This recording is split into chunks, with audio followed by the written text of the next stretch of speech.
And we're here. Welcome everybody. Sorry, I forgot it was me. That's me. I have to talk now. Welcome everyone to the stream, in Streamland and at the table. We're about to embark on a whimsical journey through pastries, cakes, biscuits, and more. We have assembled some lovely players today. I'm going to let them introduce themselves, tell them who they're playing, and then answer our question of the game, which is, what is your all-time favorite dessert? So I'm gonna forget that part of my script. I didn't time it right, so it didn't work. I was gonna say, everyone says let's bake, and then in my script, you guys all say it in perfect unison. Oh, come on. Never. You know us. Never. Let's Fine. bake. All right, fine. Baking! So we'll start with Brandon, and then go around and kind of just introduce yourself, who you're playing, and then I'll get into kind of the game a little bit, and we'll start the everything. So, what was the question of the day that you didn't give us a heads up on? What is your all-time favorite dessert? I, There can only be one. yeah, but like I could even.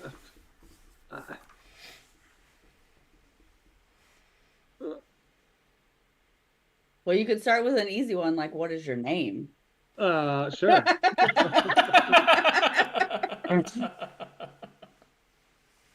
My Maybe name that'll is Brandon. I will be playing Eurydice, and my answer to the question today is I have no fucking idea. I need time to think about a question that deep. And so I'm going to pass it to Wiki. Hi, I'm Wiki. I live here. Today I will be playing everyone's favorite Chaos Gremlin, also known as Wild Guard, also known as Alex, also known as... Hey, stop that! Fair. My favorite dessert is a piece of chocolate fudge, about yay big, in a bowl with self-served ice cream on top.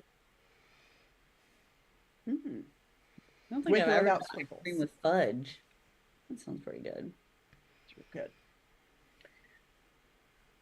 Alex. Well, Hey hello, there, everybody.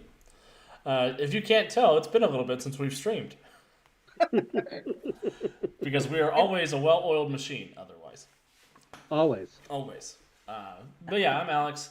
Today I will be playing the role of Gator Man, who is a gator who is a man. Or a man who is a gator. It's hard to tell. And his Okay, mom fair. is a lobster. It's great. As for the answer to the question of the day, I think my favorite dessert is probably chocolate chip cookies. If I had to pick just one thing that I could only have for the rest of my life, it would be chocolate chip cookies. But there are so many desserts that deserve honorable mentions that I will not go into. Look them up yourselves. And I'll pass it over to Joe. Hi, I'm Joe. I pop on here often, play random games for USP around other networks. And tonight I am playing Sodalite and Kione, both stabby stabby. We'll see how well that goes for everyone. Both stabby stabby and both blue. So feel like they would be best friends. Most definitely. Anyways, I don't need to start metagaming with myself right now.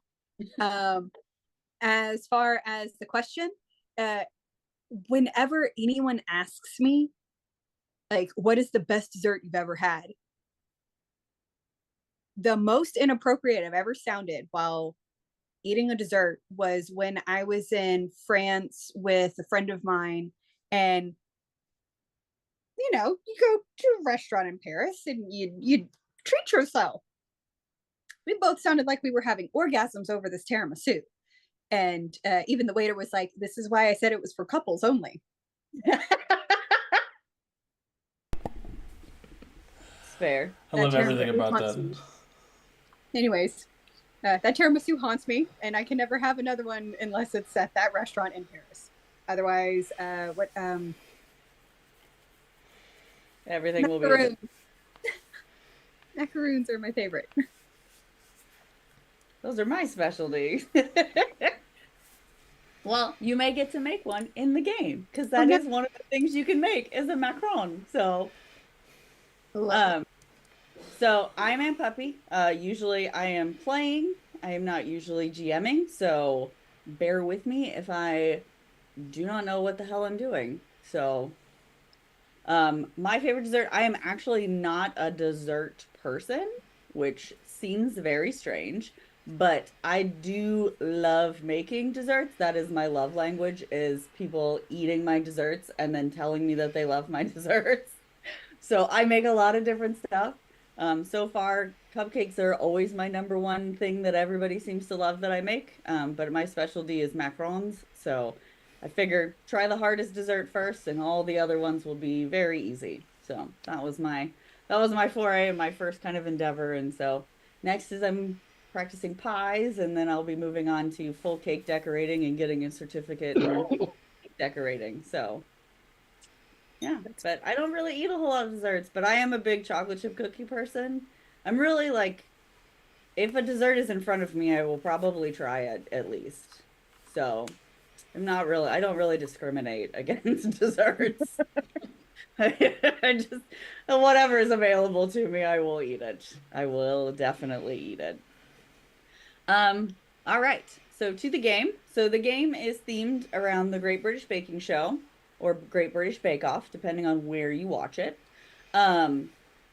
And the idea of it is the kind of the celebrity version of it. So where the celebrities come in and they kind of, they're not necessarily the best bakers, but they're there to have fun. It's for charity, all that good stuff.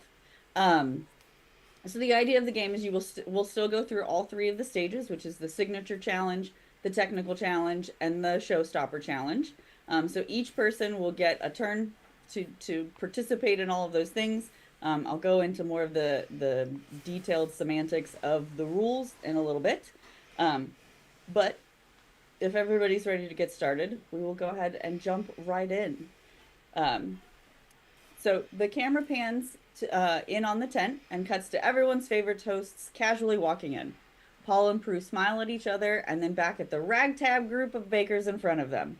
Paul raises his hand in a welcoming gesture. Greetings, bakers, welcome to the tent. We are so excited to have you take some time off of fighting crime to help us bake some of your favorite treats. Hopefully some of you have seen the show and you are familiar with the rules. They are very simple. Paul turns, smiling at Prue. Prue says, simple for him maybe, but for you, this is going to be a serious challenge. First up, you're going to present us with your signature challenge. We want you to bake us a classic bake, the rolled cake. I did forget to tell you, there's also a picture of a rolled cake, so let me pull that up real fast and show everybody. If you don't know what a rolled cake is, it basically looks like a, where are my handouts? Oh, that's fun. I didn't put a rolled cake in here. Oh. It's a Swiss roll by Little I was about to Debbie. say, aren't they like the little I am winning this. I'm winning this right now. It is, hold on, let me get un minuto and I will add it in here. It is a PNG, so it should open correctly.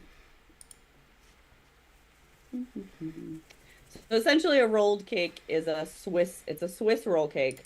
So it is literally a cake that is rolled. It is a sponge cake that is rolled. So I have a pretty picture with a nice little description that I will read once I find it, because I had it open. I swear, guys, I was really prepared. And then I panicked. So say we all. That yes, that is every day. To be clear, you are still very prepared. Okay, rolled cake.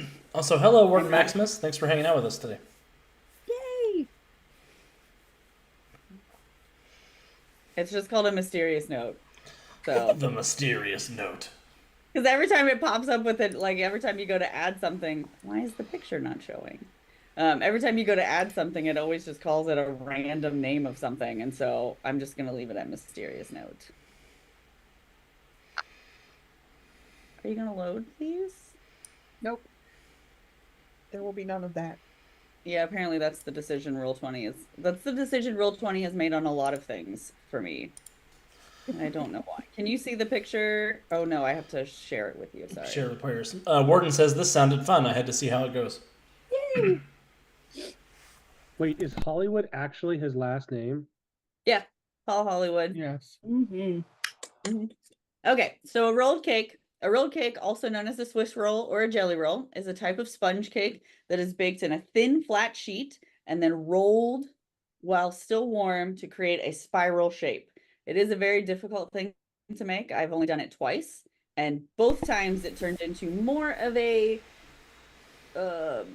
less log shaped and more smooshed shaped. So Smooshed.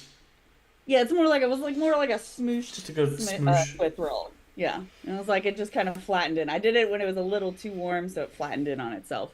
The cake is typically filled with sweet ingredients such as jam, whipped cream, or frosting before it is rolled. Rolling cakes are often light and fluffy in texture, making them a popular choice for desserts for special occasions.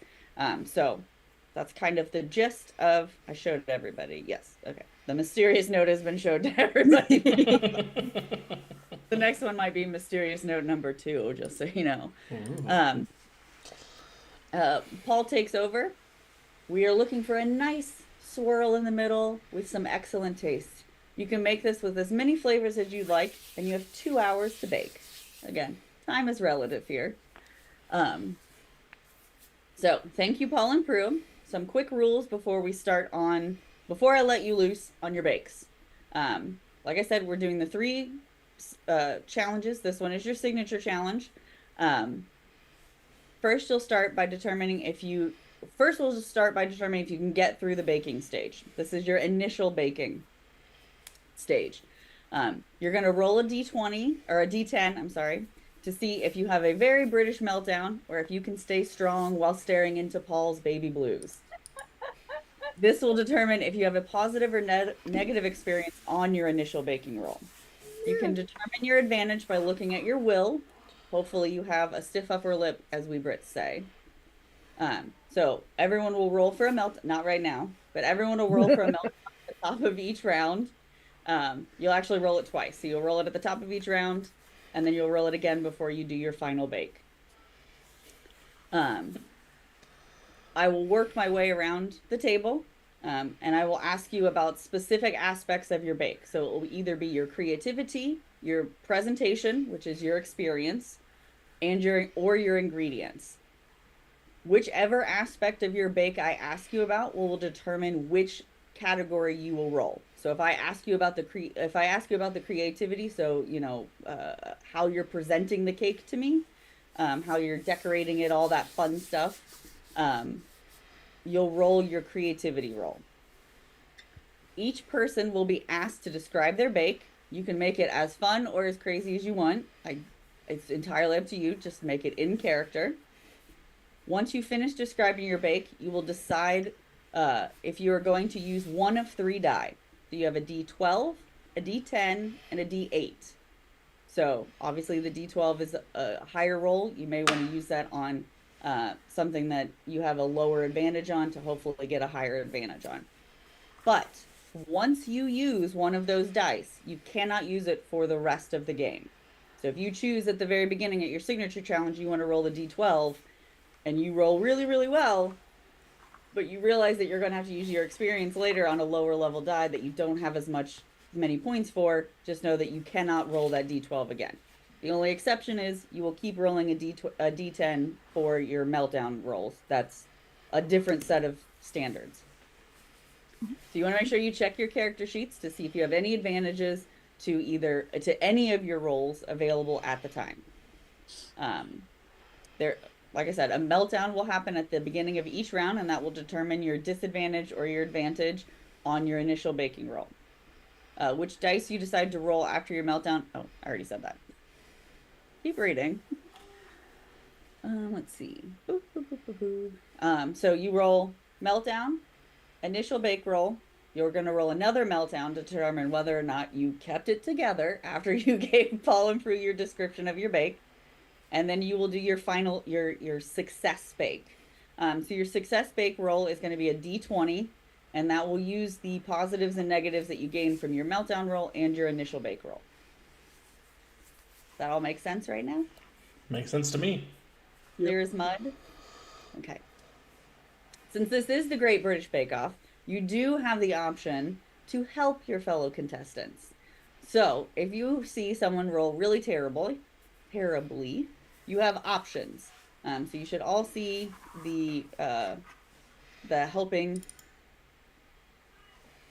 you, fellow contestant, you fellow youths.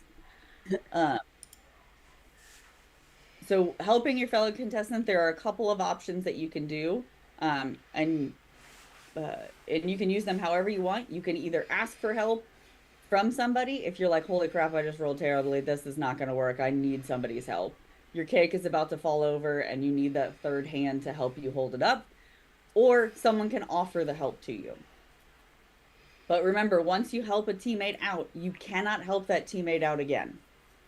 So once you've done it once, you can't do it again for that same teammate. You can help somebody else out, but you cannot help that same teammate out.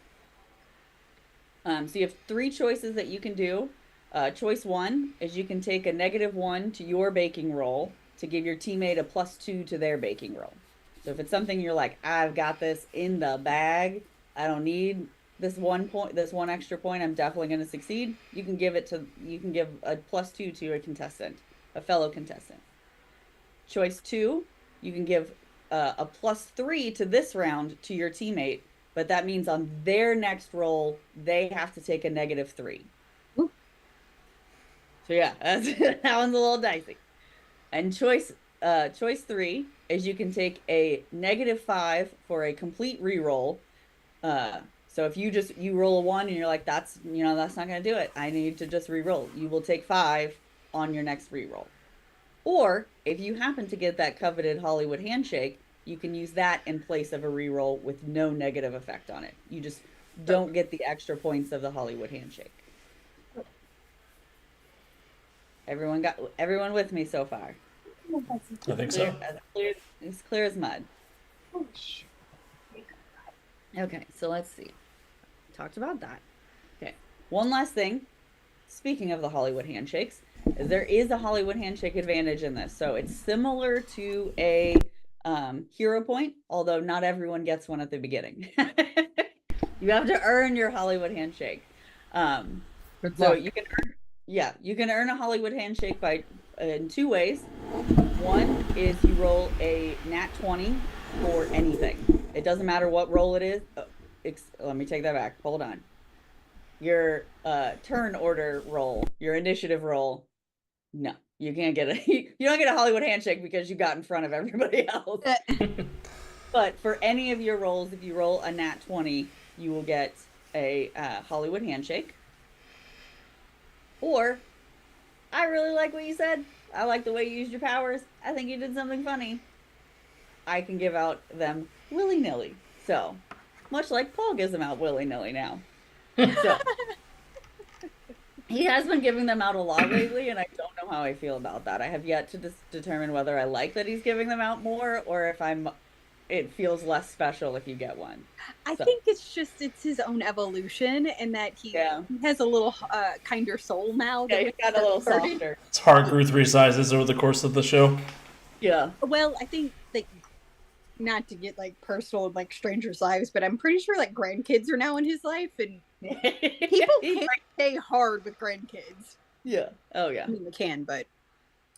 And he's gotten in a little bit of trouble with some of the hot girls that are on there, so I think he's like, I gotta distract everybody a little bit. And then there's that. All right. Does everyone feel like they're relatively clear on the rules? Yeah, I think so. This won't be as strategically timed as what it was before, because I'm still kind of working out some of the details on it. So if you do have any questions or anything like that, I'm making this up as I go along. So with my 8 sheets of various things on here, I'm making it up as I go along. I swear, guys. Yeah. Deuce says, "Hello, heroes. Made it in time to watch. Just a bit late. You're not late. You're just in time." Yeah, I just finished all the rules, which you already knew because you helped me write all the rules. Okay. All right. So now that we've got all the rules and all the boring stuff out of the way, back to the fun. And like Bruce said, you guys are going to be making a rolled cake. You can see on the card in front of you, which I already showed you, the description of the rolled cake. After I'm finished, well, I already read it. So you guys will have about 5 minutes. Talk amongst yourselves, talk out loud. Don't talk to anybody. I don't really care. Decide kind of what you want your rolled cake to be. I'm going to give you about 5 minutes or so, kind of determining, and then we will roll for initiative, and that will determine your baking order. So go ahead and start thinking of your details, and then once the 5 minutes are up, I will let you guys know, and we can do your first meltdown roll. Oh boy. So what you're saying is I shouldn't have sat here and written all of that down while you were giving out the rules. Oh, I mean, that's fine. That's You're the good Now- student in the classroom. yeah. Now you're just ahead of the game. Meanwhile, I'm trying to remember what Gatorman's last name is. You have a last name? It's his first name is Xavier. I'm trying to remember what his last name is. His last name is Man. His first man. I know. I was like, I thought it was just Gator Man. His first name is Gator. His last name is Man. I'm a bad GM. Hawkins. Xavier Hawkins. That's his name. Okay, well now I feel Yeah. guilty that I've dated. Well, technically, you guys are supposed to be hero celebrities, so I would definitely not put you guys' actual names on that. Although, no, Keone is her hero name. I forgot my own character's name. Oh my God. Oh, you guys are like gonna just be secretive about your bakes. I like it. I mean, let's be real. Soda doesn't know what the fuck is happening. She's from a different planet. And Brandon They're is, baking with other things. and The Brandon only is, thing familiar in this kitchen is ginger. So she's going to be using ginger at some point in this shit. I picture Soda just like creep walking around the place, all like Yeah, no. squished down, like, Yeah. and then like feral little claws up on a She's digging countertop and through just going. everything because she's like, I understand the concept of what I'm supposed to be doing, but all of this stuff looks really weird. I think this is flour. I think this is sugar. This is definitely ginger, so this is going in there. And I don't know. Gatorman is full Disney chef right now. I'm just loading up all my pots and pans and just a big stack, all my ingredients. I've got my tail holding up a cloche behind me as I'm just laying everything out and just whistling a happy tune. I have never seen an episode of the Great British Bakeoff ever, and know almost nothing about it. So, yeah. Eurydice is doing the, the standard hippie kind of flowing around, working on her stuff. Just flouncing about. Yeah. There's lots of dress twirls. So like Alex is so Gatorman is like the Disney chef. Eurydice is the Disney princess cooking. Wildcard is kind of haphazardly throwing shit into bowls and Yeah. pressing things down and going woo, Yeah. and then occasionally looking over at Eurydice, going, "Huh." And then Yeah, goes is back that to throwing what- shit. On at least one occasion, a bird does fly in and land on her shoulder, offers her a sprig of something. Yeah, I can just imagine like Wildcard has everyone is like in the zone, like they're like, putting things, they know where things go, they know how to use it, and Wildcard's just like, I think you push this button and just shit goes everywhere. And she's like, that's fine. They definitely are running around to the beat of their own drummer. Every now and then, the bakers will turn around to get something, and when they turn back around, there's a lava lamp at their station. Yeah, that feels right. That feels right. Does anybody look like they're just flailing? Like Literally. in a sense of not knowing, because you look like the manic energy I get, but she looks like Wildcard. Do you need some help? Just flour everywhere. You just see handprints all over their face. Like, We're I good. think at some point, Soda pops beside you. Thank you, Diego. No, we're not going out right now. I know. he's like, why? Ah. I'm going to apologize now because his girlfriend has come up and she's going to start yelling too. I'm Oh. sorry. My nearly 20-year-old cat has a service animal of his own. Good one. Soda's gonna pop up next to Eurydice and be like, do you know what the difference is between a teaspoon and a tablespoon is? I will show her a teaspoon and I'll show her a tablespoon.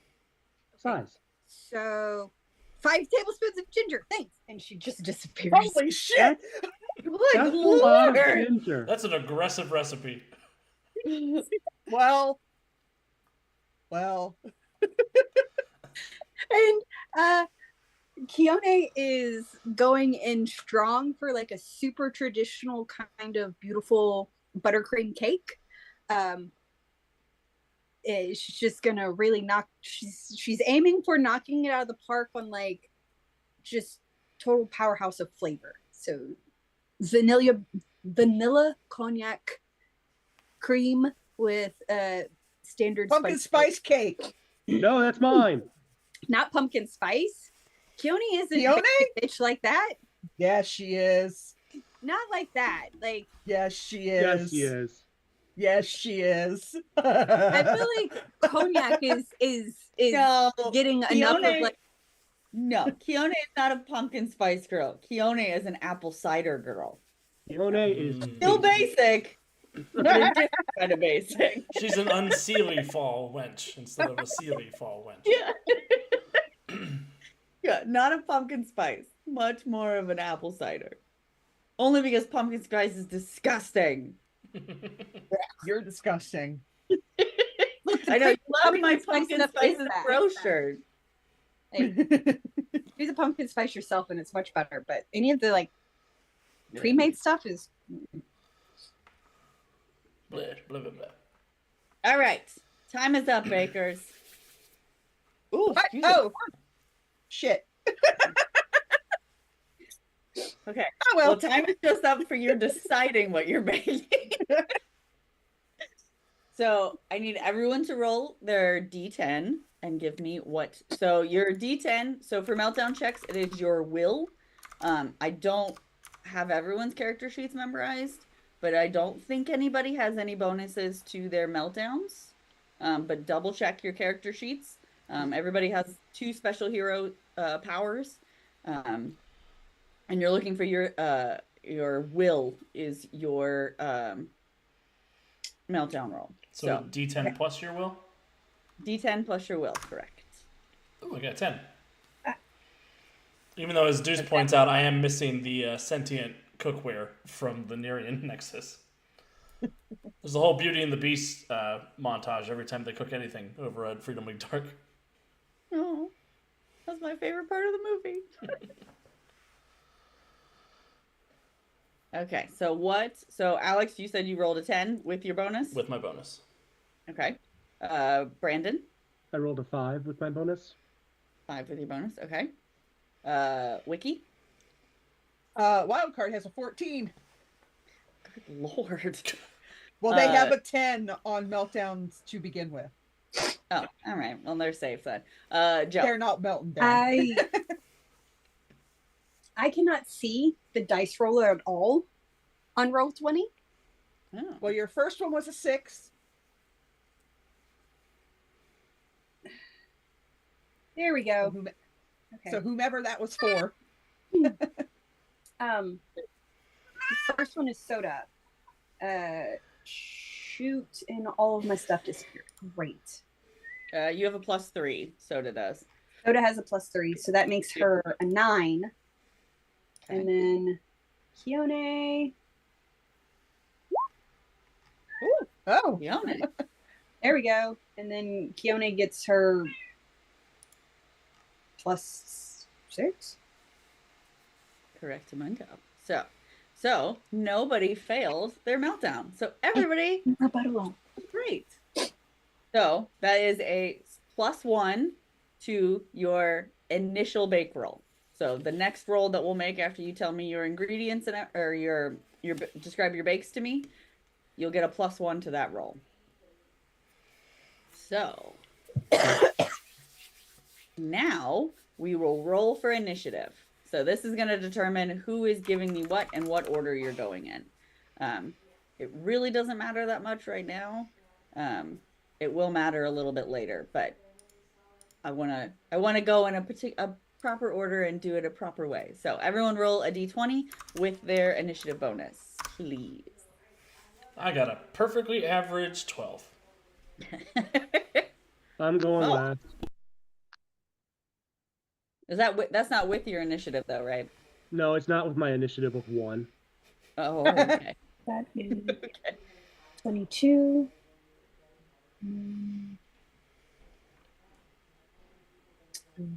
Okay. So you got a 22, and then what was the second one? 15. Keone got okay. 15. Soda got. All right, so it looks like we're going Soda, wild card. I love that the two people who are most not knowing what's going on are going to go first. We are faking it until we making it. Yep. So we got Soda, wild card, Keone, Gatorman, and then D. Bring it in the rear. I have, on a D10 and a D20 so far, rolled a grand total of 5. Wow. Hey, it's better than 0, so. Which is not possible? I'm just saying, but it's better than that, is it not? Okay, so we will start with Soda. So Prue and Paul come over to your table. They look at you going around, doing your ingredients and weirdly disappearing and coming back all of a sudden, not really sure what's happening or where you're going, really. They look at you and say, okay, Soda Light, tell us a little bit about what your bake is going to look like to us. Give us a description of it. So this is your creativity. Okay. So the description of your bake to us, please. Okay. So I am not from here. And so I am trying to bring you a flavor from my home world. And I make something there called a ginger snap. And so I'm trying to make a ginger snap into a cake. A rolled, like the funky cake that you all rolled up. Yeah. Okay. A roll up cake. Yeah. So ginger snap roll up cake. A cake roll. So I'm seeing in that little dish there, is that, how many tablespoons of ginger is that? 5 teaspoons. Oh, are you sure you used a teaspoon? No, but we'll see how it tastes. Oh, okay. I was like, I have to put that in my mouth, ma'am. Yeah, I know. I just can see Prue going, okay, and Paul just staring, just like, And inside going, someone order the antacids now. Yeah. Where's them. my Tums? Where's my water? I need some milk. Like, give me something, guys. Give me something. Okay, so hold on, I lost one of my sheets. I didn't realize that I closed out of it on accident. So let me open that back up real fast. So what you are going to do now, Soda, is you are going to determine your initial bake. Okay. So since you are using creativity, this is going to determine on your success bake roll, not your next meltdown roll, just your success bake roll. Okay. So you're going to decide, do you want to use a D12, D10, or a D8 for your roll? So you will look at your character sheet and see. We're going with it. Okay, so you've got you've got a creativity check of +2 for your knife skills. So you may be putting a shit ton of ginger in there, but you could probably make that ginger flower look real pretty on the top of the cake. Oh, hang on. I actually wrote up a darn description and didn't even read it. Oh. What the hell did I write? A ginger ginger sponge cake and honey cream filling with toffee crumbles on top. That's what it was. Mm. That's That sounds- technically everything that she's doing. She can't talk about it like a coherent person, though. So D8 plus 2. Ha!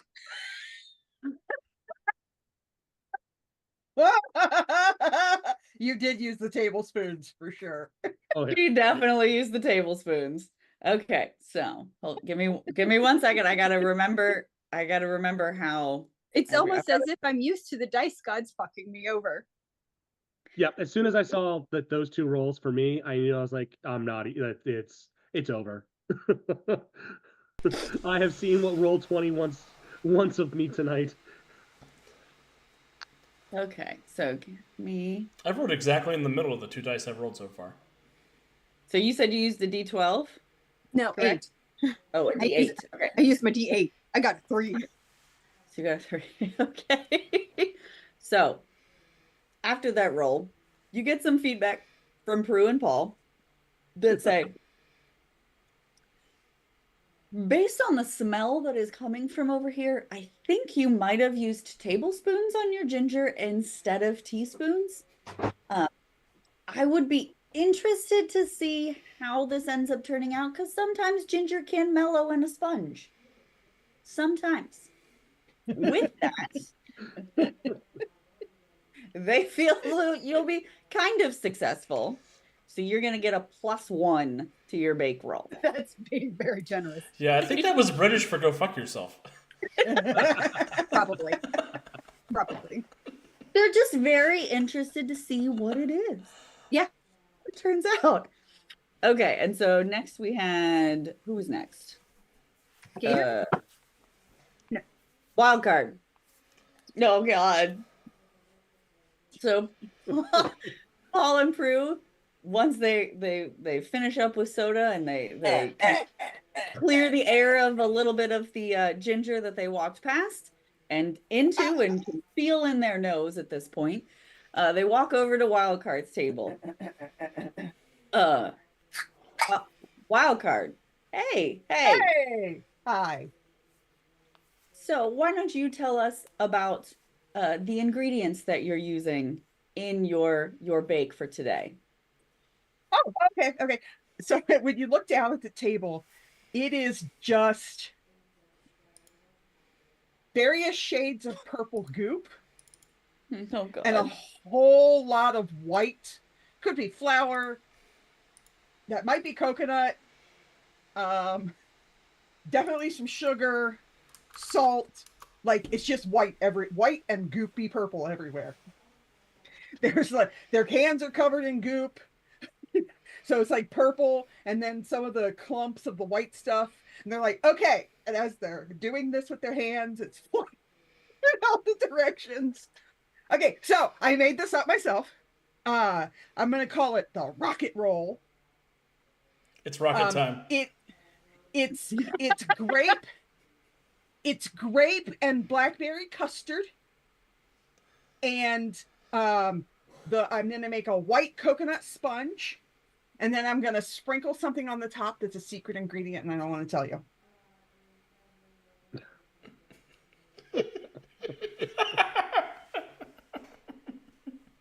The reaction. But it is food. It's not poison or anything.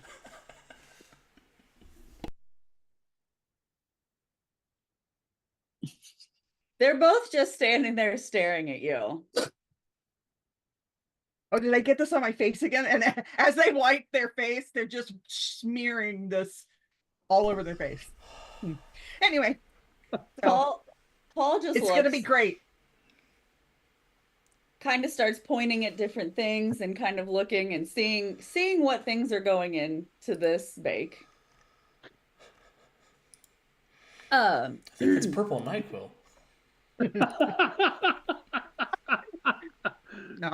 No, like Yeah. everything on the counter is definitely food. It's edible food.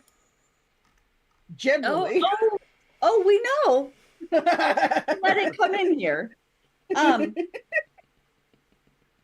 Hmm. Paul just shakes his head and looks at you and just, okay, and just walks off. Not really sure how to respond, not really sure what's happening. Is regretting his life choices at this point. So now, wild card, you have to decide D12, D10, or D8. Looking at your character sheet, it does not look like you have any positivities to your ingredients options. So What am I rolling? just a straight dice. No Okay. Sure. We'll go with the D8. All right. Why not? Cool. You get the. Oh no. Sweet baby Jesus. On today's So, episode, this is how Paul and Prue got food poisoning. Yeah, so This is just a creativity check, right? Possibly just no, it's regular it's poisoning. an ingredients check. You are doing Soda did a creativity check. You were doing a straight ingredients check. So for those playing at home, that is 2 natural ones in a row. You're rolling the thing that I get the higher bonus for. I love that for you. Okay. So, oh God. I guess it's all fun. It's all fun. It's all fun. Oh God. Yeah. I think you're gonna kill Paul and Prue. I think this is how they die. They're fine. So that is a fail. And that is a -2 to your success bake roll. Wait, what was I supposed to use the +1 to my initial bake on? Oh, you had a +1. So yeah, so you got a 2. I got a 2? Yeah, there we go. There we go. I got a 2. You still failed. So it's still a -2. It's still a -2. Oh Lord, have mercy. Oh God. That's what I feel like Prue is just trying to put a smile on as best she can and just like pat you on. She just kind of pats them on the shoulder and it's just like, I feel like Prue probably spotted the little cup of red dust on the side. yeah. And she's probably pretty sure that is the secret ingredient. It definitely is a secret ingredient. And it may or may not be cayenne pepper dust. That's the Oh God. thinking. Oh God. So I will. So Aunt Puppy, there is one thing you forgot to account for this second time of running it. That is Roll20's rolls. Yeah, you guys are the worst. The table rolled really well Yeah. last time. In a Nobody series failed first, anything. Gordon Ramsay is being brought out to judge the second half. Oh, good Lord. Okay. We kill off all the celebrity chef critics. Okay. I'm going to do something real quick because I keep forgetting the turn order. Forget it. I will do it next round. Yep, Keone is next. God. Keone is next. So after they've recovered as best they could from both Soda Light and Wildcard's tables, they move to the third bench and they see Keone and they walk up, seeing Keone do Keone things and being as professional as possible because Keone, I know for a fact, watches the show religiously. Yeah, and everything is in its place. It is a perfect setup. Everything is clean and proper, and she is exactly where she needs to be with the bake. That the sponge cake has come out, and she is gently cooling it down to temperature. Beautiful. She already has her, the cognac buttercream is mixed up and ready, and she's just trying to figure out like what accessory needs to go on top. So Keone, tell us a little bit about the specific ingredients that you're going to be using in your bake today. I am using Tahitian vanilla bean, like cracked and crushed fresh, and included that within the standard sponge cake recipe that I have perfected over years. And I have done a cognac reduction that I then included into my handmade buttercream that is right over here. And right now I'm trying to figure out if I'm wanting caramel or maybe like some nut on top, just some crunchy texture. Well, Prue looks at you and says, "You know, I am a sucker for alcohol in any of my bakes. I know. I am excited to try." And she kind of looks back at Wild Card and Soda. "I'm very excited to try yours." Purple goop flying everywhere. Yeah. Paul just smiles and says, "Make sure you put a little bit of extra of that cognac in that." And he also turns back and is like, "I think we'll all need it." So you will get to decide D12, D10, or D8. You do have a bonus to your ingredients check of +2, as you are able to cool your desserts faster with Cold Snap. Yes. Okay. So then I'm gonna go with a D8 again. Okay. We'll see. We'll see what happens. Oh God. 5. Is that with your? Yeah. Oh, that is with. Okay, so you did a D8 and you got a 5 for ingredients. 6. Well, Oh, don't you yes, have a? you got don't you everybody have got a +1. Yep. Yeah. Everyone's meltdown, they got a +1. So yeah, so 6. I did forget. What was? I'm sorry. I forgot to add the +1 to sodas. It would have been And 4. a total of 4. It would have been 4 on sodas. Okay, it would have stayed the same. Okay. So you got a 6. Yes. Ooh, that extra +1. That is a full success. Oh, thank So God. you get a +2 to your success bake roll. There's a thank God, Keone. Oh girl, get it together. Someone had to. You're ready to see. You need to knock it out of the park now. Oh nope, Eurydice is last. Oh shit! Now we go. Next. So after seeing 2 interesting desserts, they head over and the one that they're most excited to try right now, they head over to Gator Man, which still is a little off-putting to them when they first look at him. So a little fearful when he turns quickly at them with his big snout, but taking that aback. So Gator Man. Oh, my alligator appearance is not what you should be concerned about. It's my Louisiana sensibilities for cooking that should concern you British folks. Yes. That is true. Gator Man has a big cloth, like a quilted cloth cookbook that says Mama Hawkins family recipes. Yes. That he's opened up and he's flipping through. And I am preparing for you fine folks the Hawkins family swamp roll. It's one of my mama's famous desserts. It is a chocolate roll cake infused with a little bit of cayenne spice, some cinnamon, and some red chile peppers, with a peanut butter ganache and some raisin ants on the log, just to take you on down to the picnic. And a little bit of powdered sugar, because everybody needs a little powdered sugar in their lives. Ants in the middle of that, right? Raisin ants. Ants made of raisins. Raisin. Oh, raisin ants. Okay. Raisin. Not actual ants. But wait, no. So you grow the ants and then you put them on the food. No, not raising. Raisin. It's a dried up prune. Or Great. grow- She's Right. from that other moon that we got. That's sorry. Raisin? Not raisin? Yeah, you dry the ants out and you put them on the cake. We tried the ants out. Well, we can see you here seem to have a little bit of a helping hand with your tail there.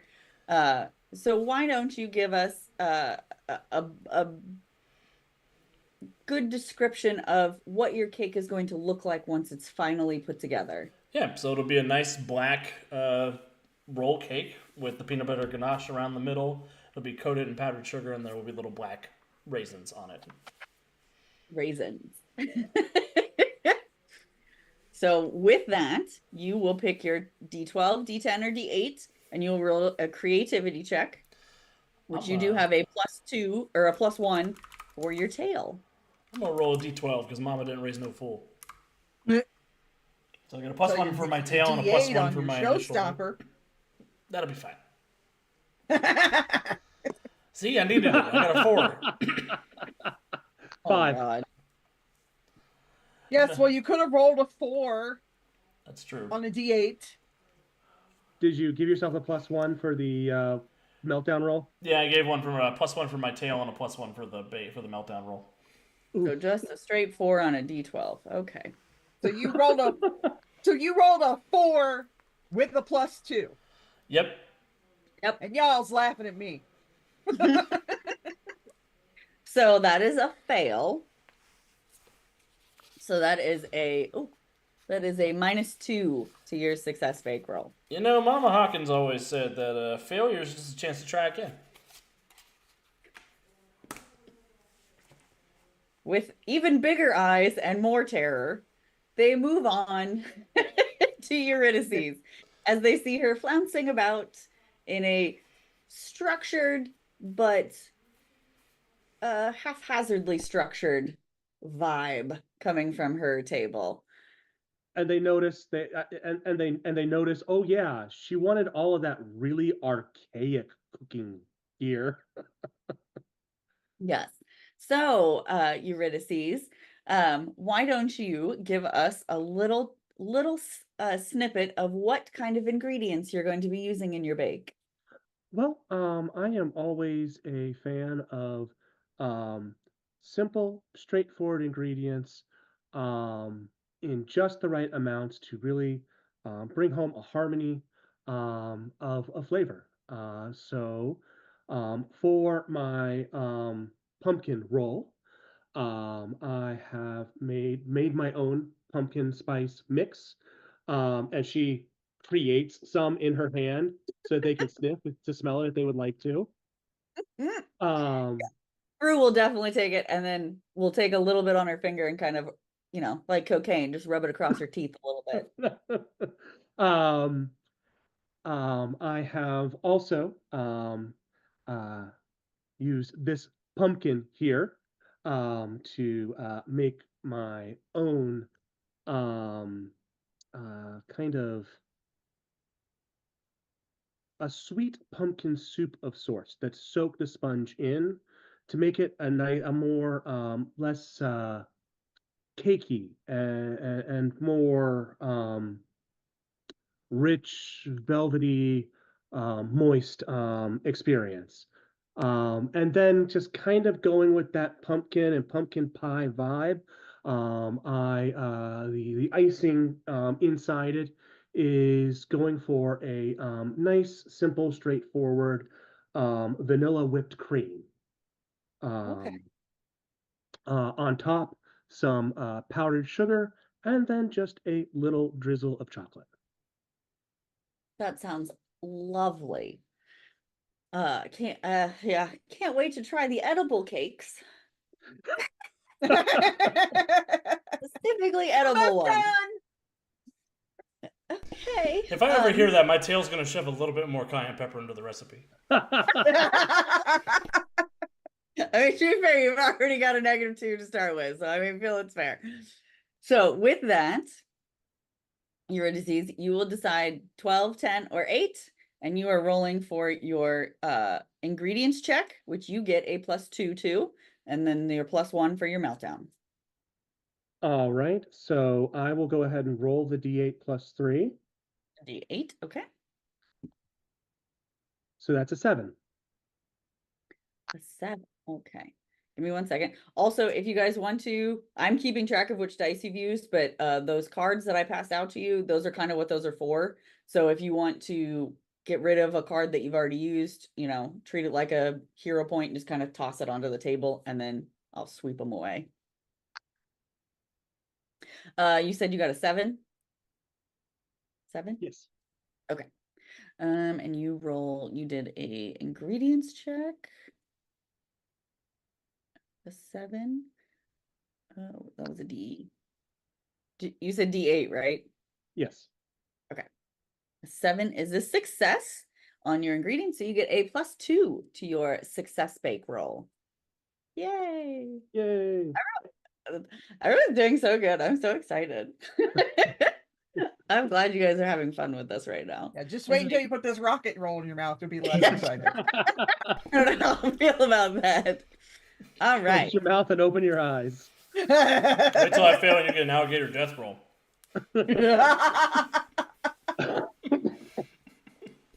So they were good on the terror that they were feeling. All right. So now that everyone has gone through, they've done their descriptions. You're rolling through your bake. You had how long? I don't remember how long I gave you to make 2 your bake. hours. 2 hours. So you're now on like you're like on 1.5 hours. You hear them yell, bakers, you have 30 minutes left. So now what you're going to do is you're going to roll another D10, and this will be your second meltdown roll. So your first meltdown roll was for your initial bake. So that is now that +1 you got for that meltdown roll is done. So now you're going to roll the D10 to determine whether or not you get a +1 or a -1 for your success bake roll. So if everyone wants to go ahead and roll that. Oh, there you go. That's a 13. So I did realize that someone does have a positive to their meltdown roll. Wildcard has a positive to their meltdown roll. Yes. Wild card. I thought I'd given 10. I thought I'd given somebody a positive to their meltdown roll, but I wasn't 100%. Is the sure. meltdown the will or? It is the will, yes. Okay, so I do add will. Okay. Yes. Yep.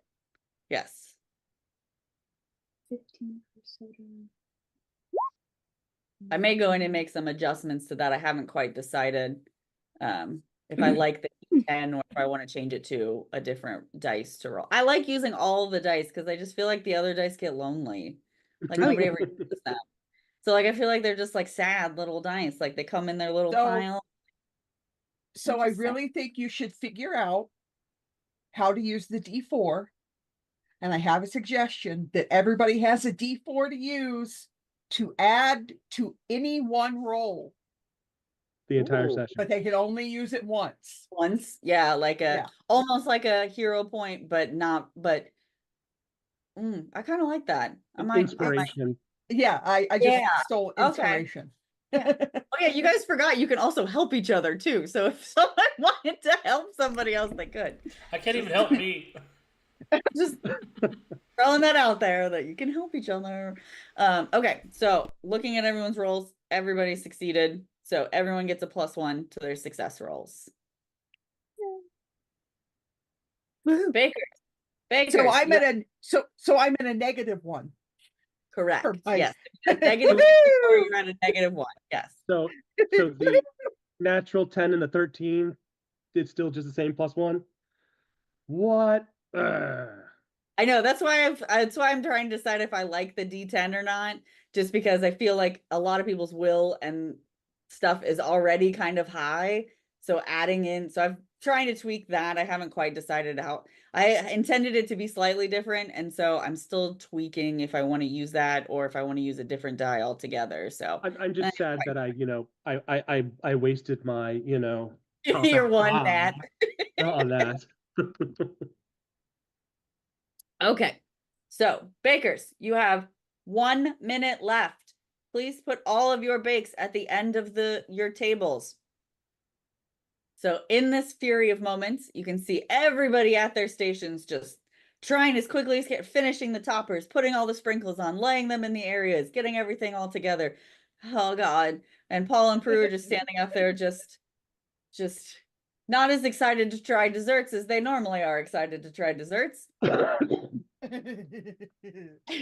they just and so as the timer ticks down, bakers, you're done. I forget, what do they say? It's been a while since I've seen an episode. I forget what they say when the bake is done. Rolling pins down. Yeah, it's like bakers, like tools down. Anything bakers, that you have for the love of God, please Well, stop. I thought they also said something about like you can't touch the table, like hands away from the table. Like you can't. Yeah, I forget exactly. I'll have to look up. I can't remember exactly what the phrase is, but basically everybody stops. You step away from your bakes. Maybe that's what it is. Step away from your bakes. I think that might be what they say is, okay, bakers, step away from your bakes. Yeah, that sounds right. Yeah. So everyone takes a step back, puts their hands up, and whatever is available in front of at the end of the table, everyone's from the video, I presume everybody's stations get a little cleaned up before before Paul and Prue walk around. So everyone is sitting on their stools, and we will start in the same turn order that we went before, and we will go around, and this will be your D20 success bake roll. Oh boy. Let me see, hold on. So your success bake roll will be your meltdown bonus. If you have any power bonuses that go towards anything to specifically do with your baking, no, more power based. So I don't think anyone has anything that I really set up for like the baking success. It's more for like the positivities. And then whatever bonus you got in your initial baking roll. How about, I'm not sure, but how about weather control, where I get heat up the oven quicker, +1 to your expertise check? Oh, Is that one that qualifies? and that is a +1. Yes. So that is a +1 to your success bake roll. Yes. Yes. See, sometimes I just forget what I put. I mean, I did these up like in June of last year. So I've got them up so that I can kind of try and quickly skim through them. So yeah, so you're going to do your second meltdown bonus, your initial bake, positive or negative, and then if you have any power bonuses, and you're going to roll a D20, and we'll go in turn order. So we will start with Soda. So Quick question. Yes. Are we also including the expert cooking bonus? No. Okay. I saw that there. That's a different bonus. Gotcha. It's for a different role. But yeah, the cooking bonuses are for your next challenge. Gotcha. Okay, so to like, go ahead and roll your D20. Come on, tell me it's a 1. It's just as bad. So Soda, tell us what you rolled. I think total, that's a 5 or a 4, depending on how you want to math. Okay. It was God. definitely 5 tablespoons of ginger powder. Wait. Definitely. You rolled a 4 on the thing. I think that's a -1, isn't it?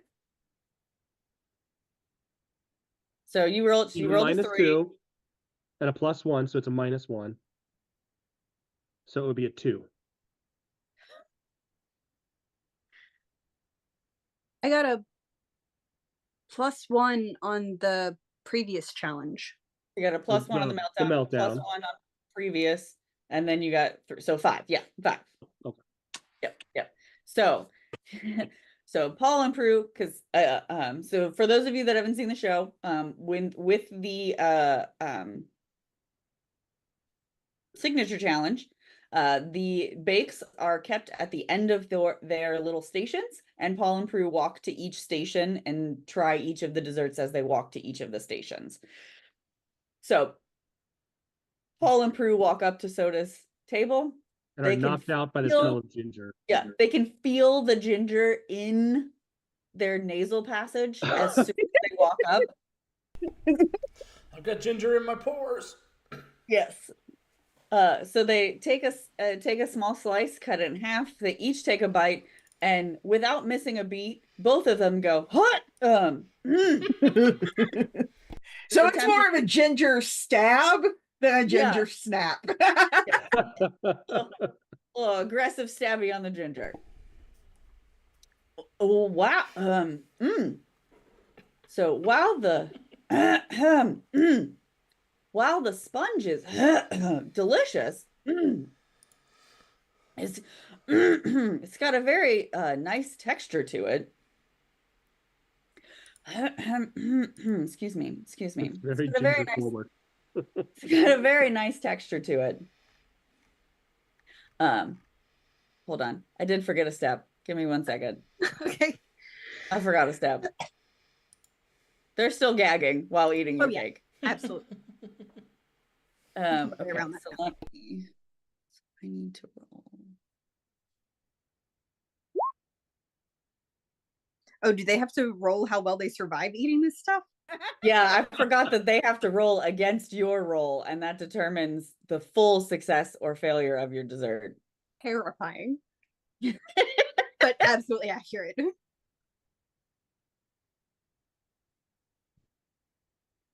And then, because I'm trying to keep track of too, because I also have to keep track of what I asked you guys about your desserts, because that will also give me a bonus, positive or negative, to whomever. Okay.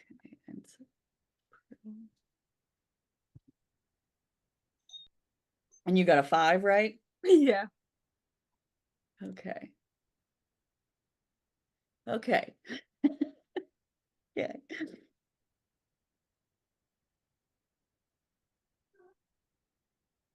Well, I fucked that up. I didn't mean, I did it in the exact opposite direction. I should have done it in terms of my points range.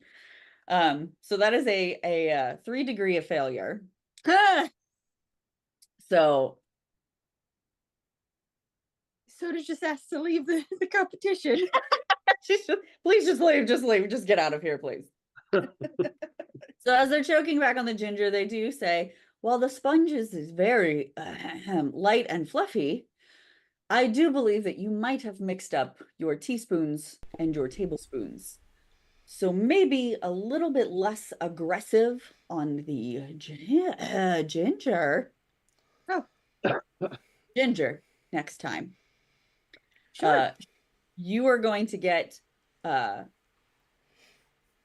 points on your success bake. So, yeah.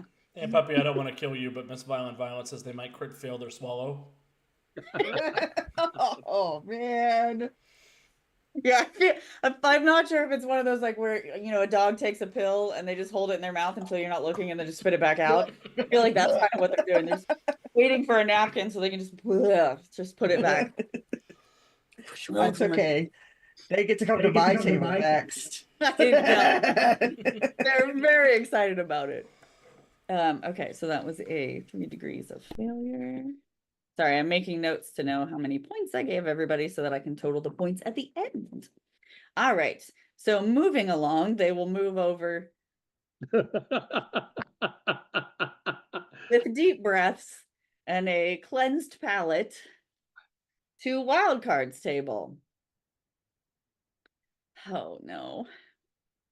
Now watch, Wiki's gonna roll a 20. So Oh god. as they walk up to the table, there is a partially broken plate. And on top of that partially broken plate is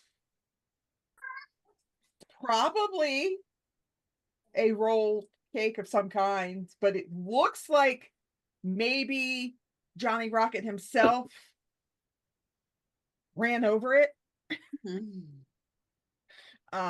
And then flanking either side of the plate are 2 miniature lava lamps. Oh god. Are these edible? And they point to the lava lamps because they're not quite sure with what's happening if those are edible. I mean, Gator Man might eat one, but I was gonna say, I think it depends on who you were asking. Anything's edible once. I think Accurate. I think the mercury is probably bad. I wouldn't eat that.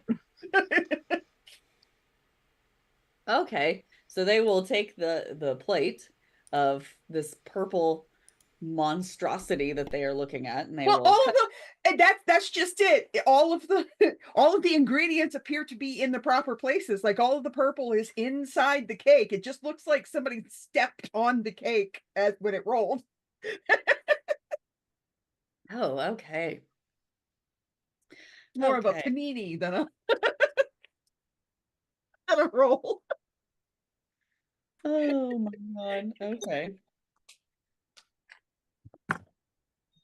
Okay, hold on. I'm correcting my mistake on my points distribution. Yeah,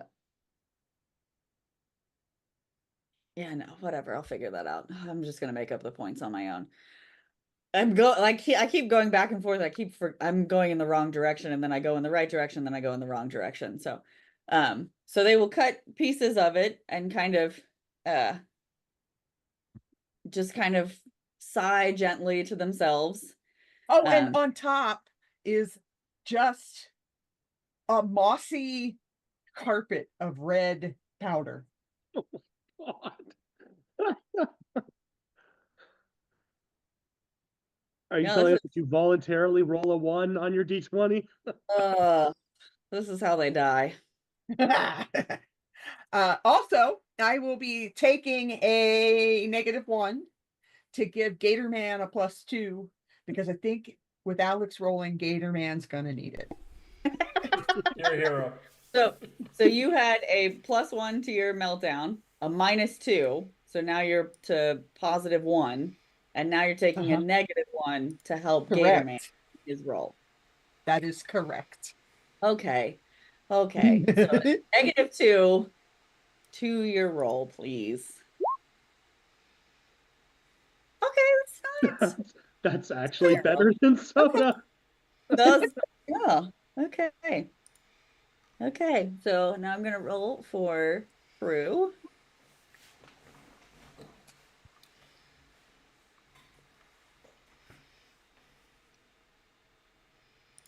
So that is only a 1 degree of failure based on how they rolled, because they rolled a 3 with a +9, so they got a 12. So, oh Lord have mercy. So they will look at the cake, noticing that the sponge looks really great. I'm assuming you're relatively using your illusion powers to kind of Oh no, make. not Oh, not oh, not okay. even a little. Oh, okay. So this is just straight what it looks like. Oh, okay. Yeah. No, this is straight up what it Okay. looks like. So they will take a piece with the absolute certainty that this is going to be awful. And they take a relatively small bite, making sure that they get all the bits and pieces that they can in it. And they take a bite and they kind of look at each other with a confused, surprised, outraged a little bit look on their faces to each other and say, this is not half bad. Too much pepper? A little bit, but it honestly doesn't overpower the grape as much as I expected it to. Oh, sweet. I cannot believe I'm doing this. So you get 10 points for your bake. I cannot believe that. Oh, I'm so mad that worked. Why? That was amazing. Oh, okay. Never underestimate grape and blackberry custard. It's awesome. Cayenne pepper. Well, Oh, yeah, sweet. you gotta have that. You gotta have that speedster kick. Hells yeah. All right. So with that, and they're just they're pure loss. They're just very excited to get over to someone's table that seems to be taking this as seriously as they take it. And they move over to Keone's table with a cleansed palate and an excitement that is reverberating through the tent at this point. So they come over, they see Keone, her station is perfect. Her roll is, she sees a nice swirl in the cake, and they take it over, they cut a slice. And Prue takes the first bite because she is most excited to taste the cognac in it. She feels like she would like you to have left the bottle. So Keone, you got a +1 to your meltdown. You got a +2. Yeah. To your other one. Okay. To your initial bake. So you have a +3 to your D20 roll. Okay. 18. 18. Okay. Ooh. Oh, you guys can see that? I thought I had that on the GM. Sorry. No, we I don't can know how we to do can that, see so- the rolls. Oh, okay. So that's a 27. So Paul and Prue hold on to the cake. What is that? Let me math that real fast. Hold on. Come on, calculator. Okay, so that's 2 degrees of failure. Dang. Hold on. Let me double check. Let me double check my math. Yes, that is 2 degrees of failure. One moment. Yep. Yes, 2 degrees of failure. So they will They had take a bite. very high expectations for this Yeah. cake. Yes, they did. Yeah, this one they were expecting it to be top notch. I can't believe I rolled. I've been rolling terribly, so I figured I would just be another terrible roll. So Prue will take a bite, Paul will take a bite. They'll kind of hold it in their mouth a little bit and go, the sponge is lovely. The consistency is there. The roll was the swirl in your Swiss roll was to perfection. What it is lacking is, oh yeah, never mind. Sorry. What it is lacking is a little bit of punch with the flavor. It is a great bake, but I think you needed to up the ante on the flavor a little bit. I think maybe a little bit more cognac, maybe a little less vanilla. But other than that, very good. Technically, very nice. We liked it. So you will get 8 points for that one. I'm just making these points up, by the way, guys. Just making them up. The points are made up and the rules don't matter. Don't matter, yeah. No, I the was thinking rules the are exact made same up thing. and the points don't matter. I'm trying to gain. The way I did my points breakdown system, I did not think about failure. I only thought about success. So I'm trying to like go back through and correct that mistake. So she had 2 degrees of failure. Yeah. Well, I was saying, they've got a even- +9 to their roll, and like we've got a +4 at most. Yeah. I mean, they're experts. They should be better. Well, I'm just saying, statistically, failure's going to be more often. Oh yeah. Okay, and then you had wild card. It was 1 degree of failure. I'm sorry. Okay. Okay. I think I got it.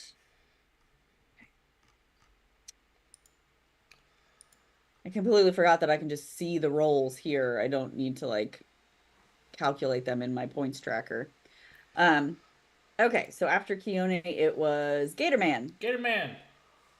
So they will head over to Gatorman's table, cut a slice of his what looks kind of like a log, just floating on a cake plate. Yeah, I got a little dry ice going too, so there's a little bit of swamp gas coming out.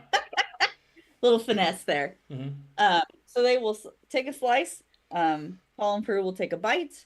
So you will roll. So you got your +1 or +2 from Wiki. She from Wildcard. She gave you a +2 to your roll. You got a +1 for your meltdown success. And then what was your initial bake? Did you get? You had a -2. Right? And a -2. Yep. So you got a +1. +1. Here we go. +1 to your clothing. Yeah. Natural 20. 21. Are you kidding? I told you. That means, so with a nat 20, that means that you get a Hollywood handshake. Oh. Deal 1 card. 2. Keone is pissed. I'm about to get stabbed in between rounds. It's You one know of those what's shots where hilarious? the camera pans over and she's just like, There's an ice dagger slowly forming in her hand. Everyone One of- feels the one of room her temperature little- go down. one of the familiars pops up and she just slowly hands the knife off to him. One of his And little what smoky- makes that funnier is the fact that Keone actually does already hate Gatorman for repeatedly attempting to eat her boyfriend. Yes, accurate. That scrawny little spitfuck shit been so tasty.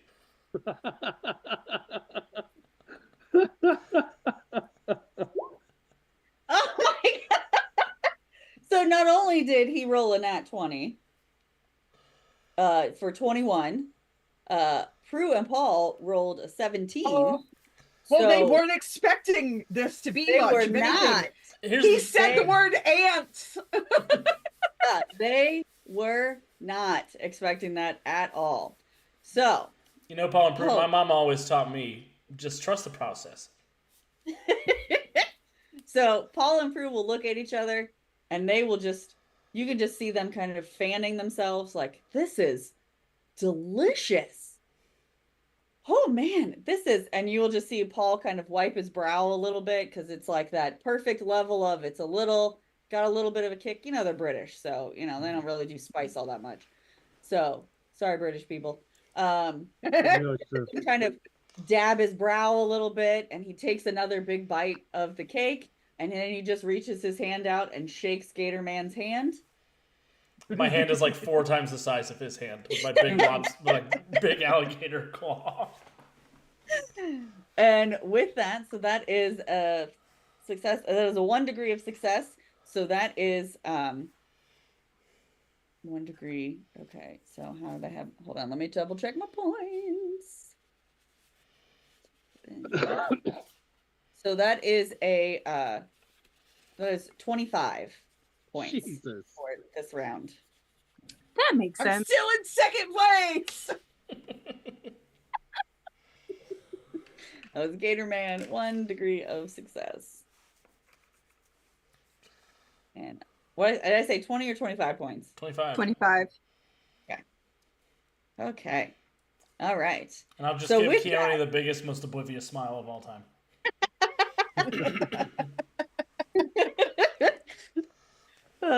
You just feel the room temperature just keep slowly getting slightly colder and slightly Some of the colder. plants around me that I've created recently are withering. So with that, Paul and Prue will both grab another bite of Gator Man's cake. They will cleanse their palate, and then they will walk over to Dee's, and they will take a look at Dee's beautifully decorated Swiss roll with a nice, beautiful swirl in it, as they expected it would And be it's beautiful. got all kinds. It's got like pumpkin vines kind of going around it with occasional pumpkin blossoms. Fuck I yeah. imagine too, she probably baked in some pumpkin leaves and the shapes and colors, and so they look at it and they're like, it's really a shame that we have to cut this open. So they will take a small slice of it and they will set it on their plates. They will take a bite, and then you got a +1 for your meltdown check, +2. Yep. For your roll. Okay, so then a And then +3. +1 for just. Yep, that's right. Then you have a +1 for because you're one of your powers. So yep. Now so I have a question. Mm-hmm. I want to know if I'm reading this right. So I can take a -5 on this roll to get a re-roll at a later point in the game. It is a re-roll for this roll. So it's a minus. So you take, if you roll and say you roll a nat 1 or something where you're like, this is going to be terrible, it's going to be awful, you can re-roll, but you have to take a -5. So for you, Okay. it would really just be a -1. Yeah, because you would have the +4 then mine. So you would have a +1 to your re-roll. Because after what Alex did, I was ready to sabotage myself for this round just to keep hoping that. But yeah, so and it is after you roll. So if you roll and you roll terribly, then you can say, I want to re-roll and take a -5 to that re-roll. Yeah, it's to that re-roll, not to a later re-roll. I'm gonna re-roll that. Okay. So then your re-roll will be a +1. And so I will, let me clarify. So unlike hero points, I will let you take whichever is higher. Okay. Advantage. Yeah, I feel like that's fair. You're already taking a disadvantage, so it's advantage. And the re-roll with the -5 is better by 1. Good. I won. Okay. I mean, Paul and Prue could still roll terribly. They rolled terribly, terribly. Okay. That's not how my luck works. Okay. I'm trying to be positive. Brandon is also positive. Positive There you that go. that's not how it See? works. See? That wasn't so bad. That wasn't Yeah, so that's bad. a failure by 5. But it's not that bad. That's only a 1 degree of failure. So it's not bad. So Paul and Prue will take a bite. They will kind of look at each other and they're like, the cake is beautifully presented. The roll in your cake is just exquisite. The flavors are really great there. I do feel that you said it was just pumpkin spice, right? Pumpkin spice moistened with a sweet pumpkin soup, custard, whatever. I'm not a baker. Did you say soup? It's like a glaze. Like Sure. you soaked the sponge in this, let it yeah. I know what you meant. Yeah. It's not quite a soup, but I knew what you meant. It's like a glaze kind of thing. You kind of soak it in to absorb it into the sponge before Like you what roll you it. do with the tres leches. Yeah, Exactly. I feel like Brandon's just saying yeah, but No. Joe is exactly right with what I was going for. Okay. Like a tres leches to. Yeah. So they'll say this is absolutely one of the most gorgeous cakes we've seen. The roll is spectacular. This is incredible. I just don't feel like I don't feel like I'm getting the full flavor of pumpkin in this. I feel like it's still not quite there yet. But I feel like you should give yourself a penalty because you didn't get all the details of my cake right. I'm trying to remember everybody's bakes. They have little prompters that prompt it up and tell them what it is. Like, I don't have that. We don't have technology for that. But I just feel like the pumpkin is just not quite strong enough there. But other than that, it is a gorgeous bake and you did a great job. So you will get, so you get a 1 degree of freedom, you get 10 points. Cool. Alex has 1.5 times my score. He does. It'll all come around. I'll roll 1 next time. So, with all of that, how is everybody feeling? Everybody feel good? Feel like do the rules I'm make still in sense? second place. Grapes are awesome. You're tied for second place right now. Miss Violent Violet says, Miss Violent Violet says, I think I'm one of the only people in California that doesn't like tres leche cake. Cake shouldn't be drippy. No, I agree. That's fair. I'm That's Hispanic fair. and I don't like tres leches. So Yeah, it's fair. I mean, it's fair. It's Cake should not have a soggy bottom. I also don't like flan. Flan is snot in cake form. It is weird. Oh gosh, yes, yeah. We did. So sidetrack story real fast. When we were in high school, my Spanish teacher was a gringo, and so she loved taking the kids to Mexican restaurants, thinking we were learning their culture. So take that with a grain of salt. The white Spanish teacher. Yeah. So we would go to a Spanish restaurant, like I think it was like we would go twice a year. And so we went into the restaurant and she made us all eat flan because she's like, it's the dessert of their people. And I'm like, even in like freshman year, I was like, that's how that works, but whatever. And yeah, that's exactly what I thought it tasted like. I was like, this is sweet boogers, and I don't like this at all. This is so gross. It's so gross. I wanted to like it. Your opinion on your teacher is right. Your opinion on flan is wrong. It's fair. It's fair. But yeah, I was just like, ugh, this is so gross. So gross. Okay. So, signature challenge. The round is done. So, even though the points, even though tied for second place, even though the points, I am still making them up. I at least now have a structure of how I'm going to make them. So that's positive. So the winner of each round gets an additional 2 points for the signature. So with that, Gatorman was the winner of our signature bake. So he gets another 2 points added on to his points total. So 27. So with that, right now the round comes out to we have Gatorman, and then Wildcard and Eurydice is tied for second. And then way back. Then we have Keone, and then we have Sodalite. 27, 10, who is trying her best. 5. trying. She's just trying her best, guys. Okay. Look, they Yeah, measure it's in done carats on LaFondue. You can't. It's fair. They don't even have But you tables. can look at a teaspoon and a tablespoon and say, one is significantly bigger than the other. They don't have tables or tea on LaFondue. Just leave her alone. So with They that, definitely have tea Yeah. and tables I and think- spoons, actually. so why don't we take a quick little 5-minute-ish break? We'll kind of take a break again then after we do the technical. That'll let me kind of regroup my sheets and make sure that I have all the right ones in the right order. Because the technical will be is a little bit more complicated for me. It's complicated for you guys too, but it's a little bit more complicated for me, and I'm still not super familiar with Roll20, so I just want to make sure I've got all my ducks in a row. So we'll take like a quick 5-minute break and then come back. Cool. So we will see you guys on the other side.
And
we're back. Still in second Well- place.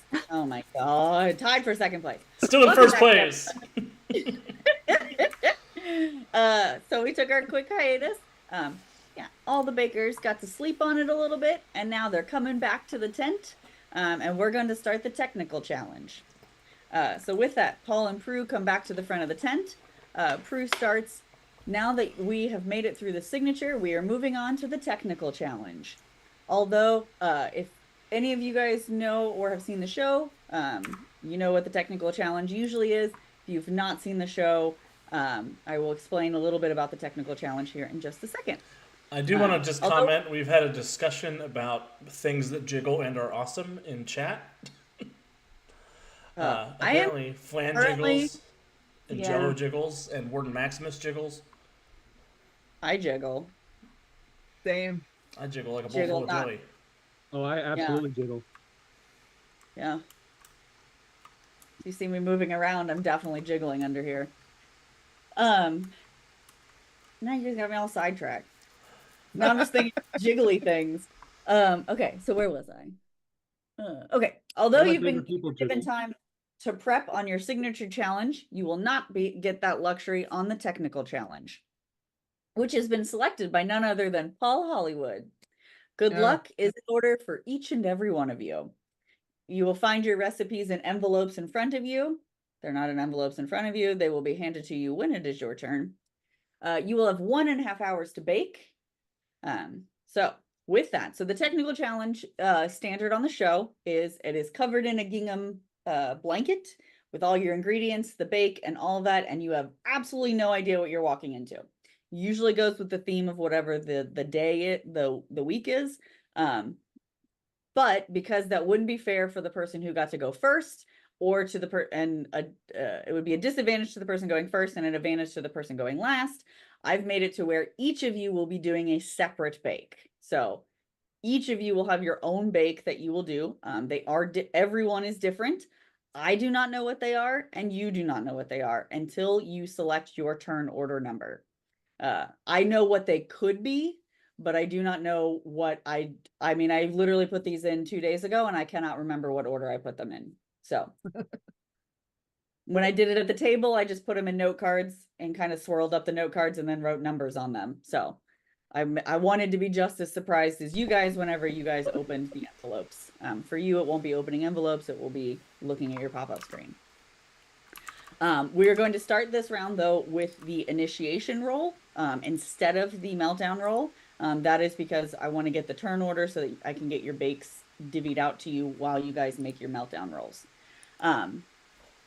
So once it is your turn, you will open your bake card and you will describe your dessert. That is when you will know what you are baking. You can either read exactly what's on the card, or you can, if you already know the thing that you're making. And I really hope that Soda or Keone do not pick macarons, because that is an option you can pick, because that will be a severe advantage to Soda or to Joe. So if you already know what the bake is that's on there, you can just give a summary. You don't necessarily have to read it word for word. I kind of just did summaries of what each of the different types of bakes are. And they all vary. They are all relatively in the same quote unquote skill set. They're not quite difficult, but not super easy bakes. So everyone kind of will be on the same level in terms of what the type of bake is. So your initial bake roll with this one, I will not be asking you you will still describe your bake. You'll still kind of go over like what ingredients you're using and all that kind of stuff. But your initial bake roll will be based upon your cooking expertise. So whatever that cooking or baking, I don't know if I called it cooking or baking, whatever that expertise is, that will be your positive or your positive to your initial bake roll. So that's what you'll be versus an ingredients or, so if you do have a power that gives you an advantage in this round, I do know one power that gives you an advantage, and it is Soda's power. Because I thought that one was fun. Her powers are mind reading. So how does that work in the digital context? Like I get how that could be work. My hope is that I'm quick. Okay. And so once we get your initial turn order, so Soda's powers are standard are like in game are mind reading. So what she gets is she gets to see the card before everybody else does. So she'll get to see her card no matter what her turn order is. She will get to see just kind of a flash of the card to see kind of what the thing is, and then I'm going to pull it away from her. My hope is that I can do it quickly enough that you won't get a full description, or if you just want to be nice and only read what the title is, that would be great. That's what I promise I will be nice about it. I won't read more than I'm supposed to. Yeah, what I had on the note cards was the title is right at the top, so they just kind of lift it up and they could see what the type was, and then they put it back down until it was that way. Then because Soda's can read mine, so it gives her a little bit of an advantage on that power. I thought that was one of my favorite interpretations of that power when I made that up. So I like it. I think most people don't have any sort of advantage other than just some people are really good at expertise baking and some are not so great at expertise baking. Wild card. Excuse me. I don't even have expertise baking. I've got expertise at home cooking. That's the same thing. Yeah. Oh, okay. That's yeah. So some of the way that I kind of set the powers were based upon Eurydice has the advantage where she already had cooking as an expertise.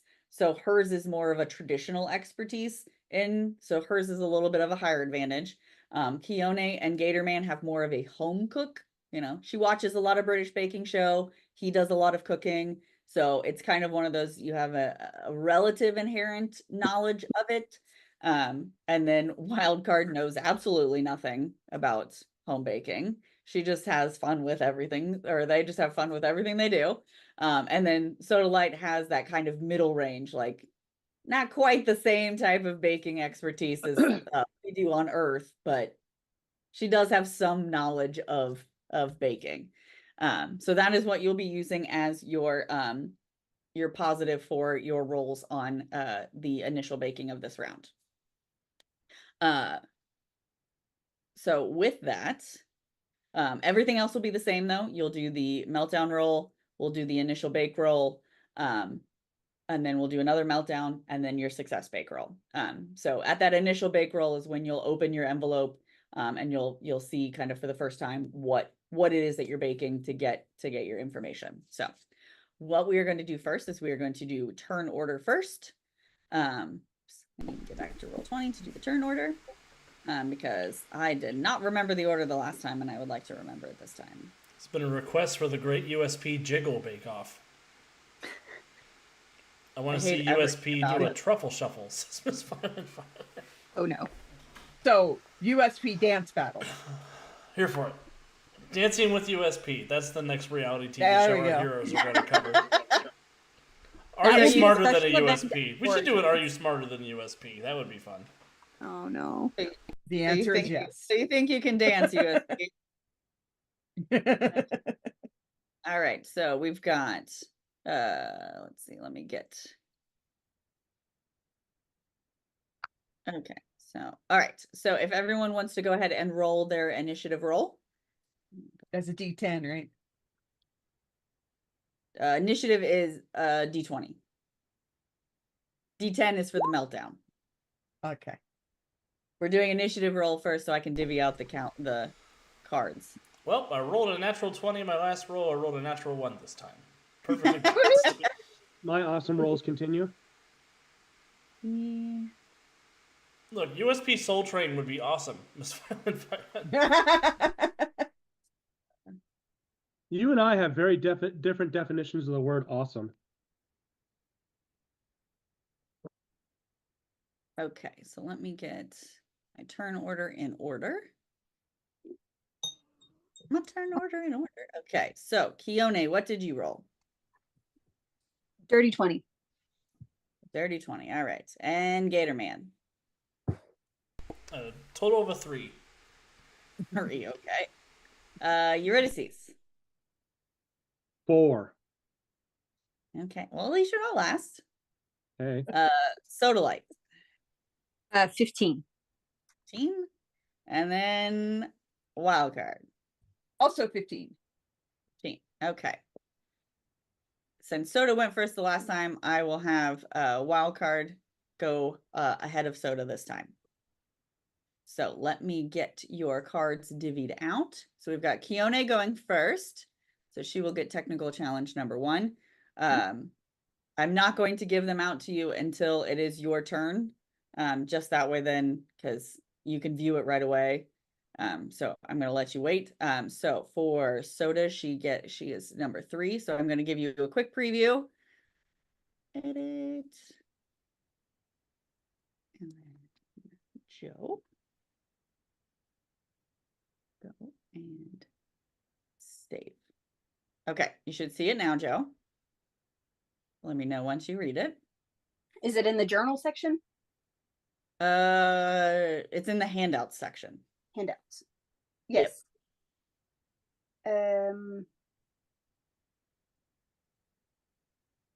Nope, not that one. Oh, technical 3. Helps if I read things correctly. Oh, whale? Nothing loaded. What the hell? What the hell? Oh, why is the pictures? Well, apparently it randomized it and it didn't actually randomize it for me. So that's fun. I guess I just get to pick yours. Do you want to just like PM me like what that is? Just the title of the dessert that I don't know, because I thought they were all saved under these technical numbers. I did not realize they didn't save any of them. So I follow now. Okay. Never mind.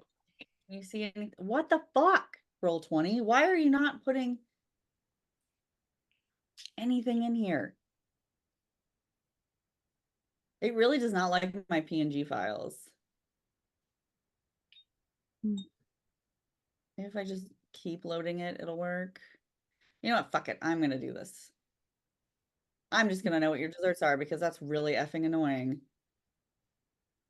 And that just makes me super duper fucking mad. Because I can see it like it's here. Like whatever. Whatever, you stupid. Oh, not Soda. I need to give it to Joe. Okay, so save. Ooh. Okay. Okay. You got it? I like that because I can just see the name and I don't have to click on it. That's all I need to okay, know. perfect. Perfect. Okay, then I'm taking it away from you now so that you can forget it. I forgot it. All right. So with that out of the way now, which now I'm fucking irritated. Hurts my feelings that I did all this prep work and it didn't even stay or work. Just makes me mad. All right, so we will start with Keone. So Keone is going to get technical challenge number 1. Let me see if that has anything in there. Oh, nope. Look at that. It doesn't fucking have anything in there. Of course it doesn't. All right, so I'm going to send this over to Keone. Save changes. So Joe, if you want to go ahead and read the dessert you are making and the description you are making. Okay. The description of the dessert. Keone is making cream horns. It is a little pastry puff that looks like a cornucopia horn stuffed with cream. They're really yummy. They are, but they are a very difficult pastry to make. Yeah, I know. The Pastry in puff. general is difficult. It's Oh! like, Hold on, I forgot to do you guys' meltdowns. I'm sorry. oh yeah. Forget about that. Do your meltdowns real fast. I'm sorry. I completely Actually, spaced. we should roll our meltdowns after we see what we're doing. After like you have your meltdown. Yes. Is the meltdown the D10? Correct. Yeah. Plus With your will. will. I got a 13. I'm a cold-blooded customer. Emphasis on the cold crap. blooded. So this is Q&A, where did your sheet go? Oh no, she got a 12 on Okay. that. Did anybody wait, no, roll worse than a 4? No. Well, that's Not close. possible. If nobody rolled less than a 4, then everyone gets a +1. Yay. Okay. All right. So now, Keone, pretend like we all rolled our meltdowns. Okay. And now tell us about your dessert and what you're going to be making for us. Okay, so I'm making a cream horn pastry for everyone.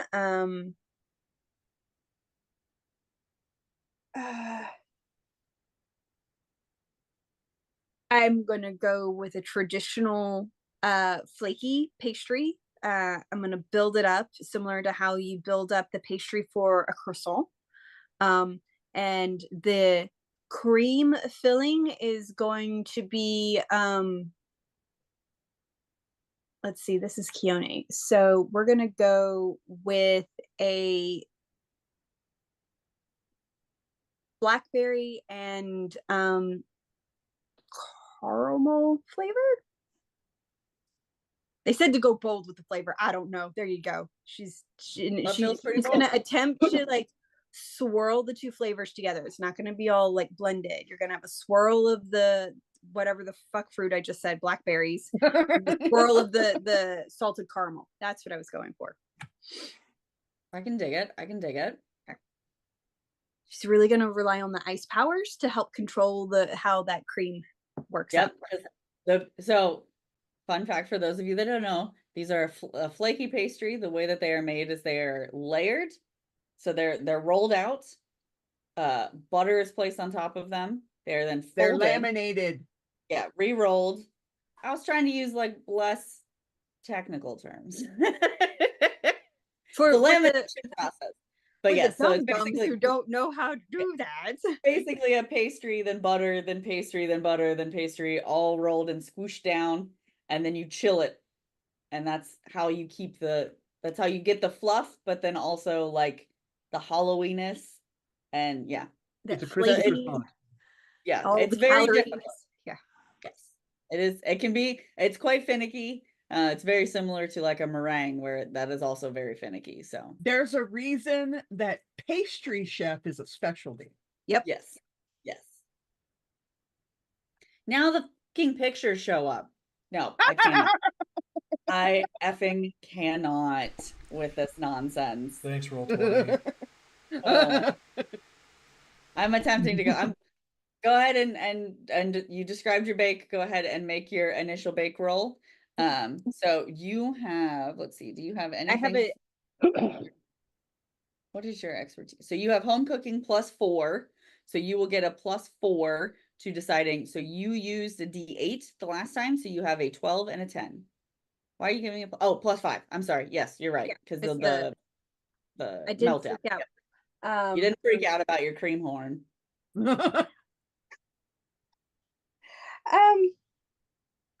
Okay, so then yeah, I'm gonna go with the D10. Okay. Oh god, I got an 8 total. Oh. No.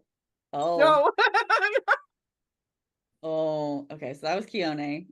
Right? No, yes, Keone. Yeah, that was Keone. I'm like, holy shit, who are you playing now? Keone. Keone now. So your expertise, so you said you got an 8? Yeah. I rolled a 3 plus 5 is an 8. Keone just can't take the pressure. I know. Keone is melting down. Like the polar ice caps, because she's whatever. I thought it was funny. I think maybe Keone is freezing up. Oh, that too. There That it too. is. So D10, you said you rolled an 8. I rolled a 3 plus 5 is an 8 total. Plus 5. Oh. good thing because that is a success. So Yeah. you will get +2 on your success bake roll. Okay, that's good. Yes. Lord. Lord, Lord, Lord. Okay, so give me 1 second. Let me make this real quick. Edit.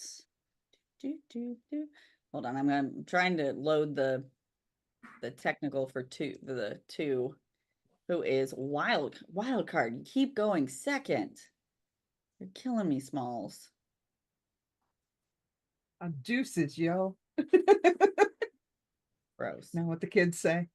Is that what the youths are saying now? Is that what the Yeats is saying? I'm sorry. Did you say Utes? Yes. 2 Utes? Yes, the Utes.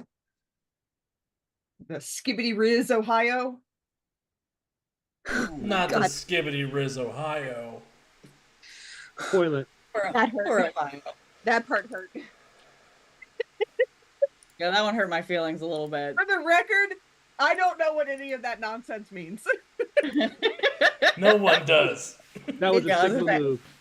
That It's was a I don't the think Sigma they move. know what it wave means. of generational colloquialisms. It's Oh fine. no, they definitely know what it means. Oh, the kids do, yeah. Yeah. Okay. I'm sending this over to Wiki. You are on your technical 2. So go ahead and you son of a fucking bitch. Seriously? Like, why are you waiting until after I make it? Whatever. It's waiting until I make a different change and then it corrects its behavior. F you. I didn't do it. Oh my god. Go ahead and read your damn dessert. Look, Poppy, I'm sorry this is happening, but at the same time, it's terribly amusing. Shit's pissing me off.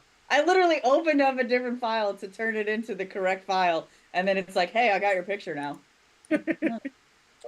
Apparently, and I hate you, the idea of having to bake this makes me angry. I am making a tart. Tarts are delicious pastries with a filling, often made with fruit like apples, cherries, or lemons. And the filling is typically placed on a buttery and flaky pastry crust, which is No then soggy baked bottom. to perfection. Tarts can be sweet or savory, depending on the type of filling used. They're often enjoyed as desserts or as a snack with a cup of tea or coffee. All right, so describe Wildcard's bake. So they are going to attempt to make a classic fruit tart. What did you So call a me? mix. So they're going to attempt to make a very nicely laminated. I think they're usually made with like the same kind of dough that you make like a sugar cookie with. That kind of flavoring. It can be, yeah. There's a couple So- different types of bases that you can use for tarts, but that is pretty like a graham crackery kind of. Yeah, like a nothing like the it's the plate for the fruit, basically. Correct. Yeah. Correct. So nothing special, just a very basic tart cup with all of the classic strawberries, raspberries, blueberries,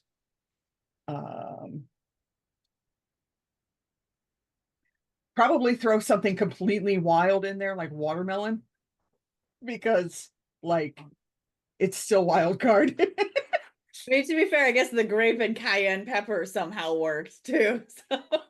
So like it'll be very classic, like the strawberries, blackberries, blueberries, and then watermelon just in there randomly. All right. So you will be rolling your expertise cooking. And are you going to use a 12 or a 10? Because I think you used an 8 before, right? Yep. I did. An 8. So 12 or a 10. We are going to use the 10. Okay. Boop. Oh, I'm not even on the thingy. I don't have a clue what I just rolled. Hey, a 5. A 5, you say. Okay. And you rolled a 10. So that is kind of successful. And you are going to get a +1 to your success roll.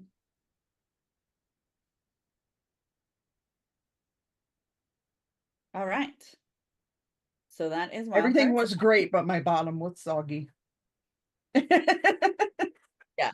They're still a little apprehensive about the watermelon, but you know, they were all apprehensive about your grape, and it turned out okay. So they're just like a little concerned.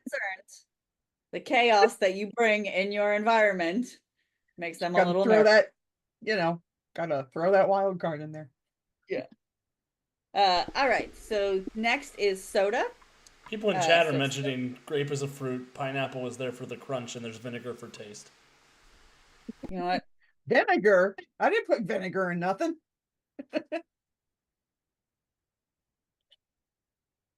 I think vinegar is technically used in the tart making process for. Oh yeah, probably. Anyways. Yeah. Okay. So you are technical number 3, soda. Okay. You got your snapshot, but I'm going to send it to you now officially. Okay. It was a little harder for you because normally you would be, but you wouldn't be thinking of another character as well, so you would have had a little bit more time to kind of sit on it. So yeah, no, it's all good. All right, now you should see your technical 3. So, I'm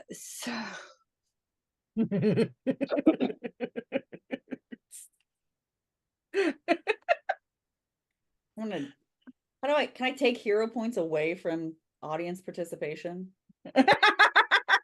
So soda has a pavlova, which is a meringue-based dessert named after that ballerina. Crisp crust on the outside with soft, light inside, typically topped with whipped cream and fresh fruit. I hate meringue, so delicate, that elegant, sounds horrible. I love meringue.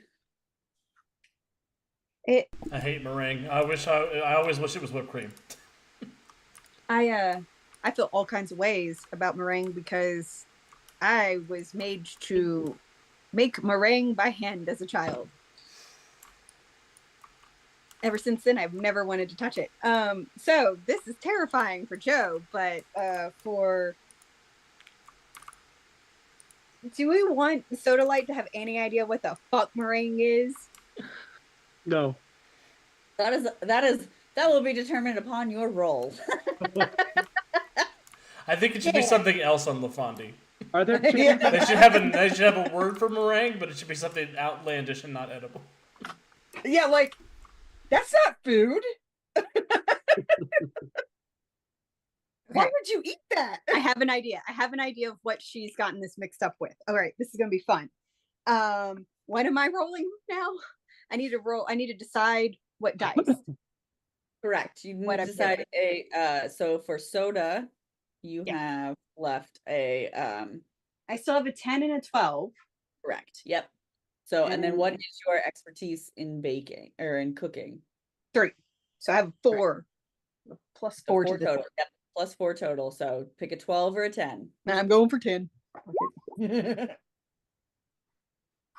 I can't see. Okay. I got a 9. Okay.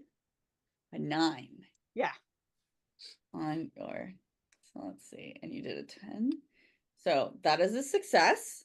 Yay. So I feel like you kind of were mixing up what things were, but I feel like one of your fellow contestants was like, no, that's actually edible. This is actually what you're making. Eurydice would definitely be doing that. She especially after last time. She to feels bad because she explained what the difference between a teaspoon and a tablespoon was, but she just like, I guess I didn't do a good enough job. So And now she she's trying to feels make up for guilty, it. and she's gonna be like, oh no. Yeah, yes, this is actually edible. This is what you're doing. Okay, These are so called you get eggs. yeah, just fuck tons of eggs, just lots of eggs. Eggplant. And now you yours- need to whisk them for eternity. yes, yes, A for shadow stiff comes out. peaks. Okay. Yeah, Stiff for the peaks. rest of your life. Peaks. Fucking stiff peaks, man. So okay, so you get a +2 to your success bake roll. Fucking So we've French. got technical number 4 is going to Eurydice. So let me edit and share with Eurydice. So that is Brandon. Save. There is a theme, and you will all notice the theme once the last 2 bakes come up.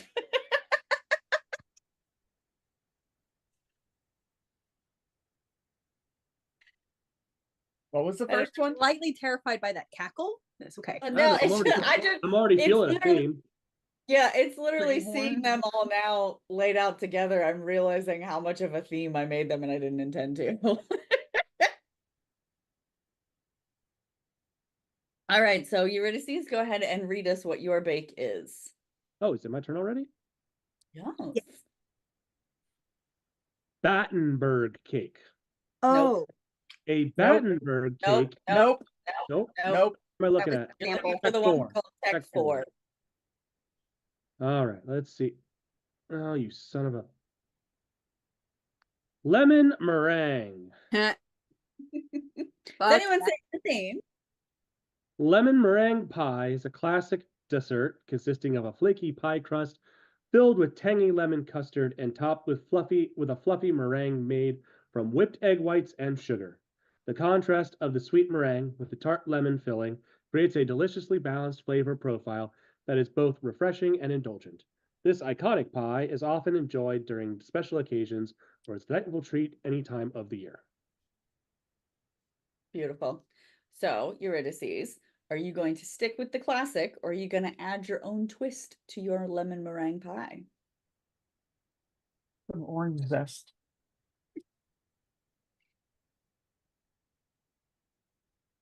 Ooh, do grapefruit.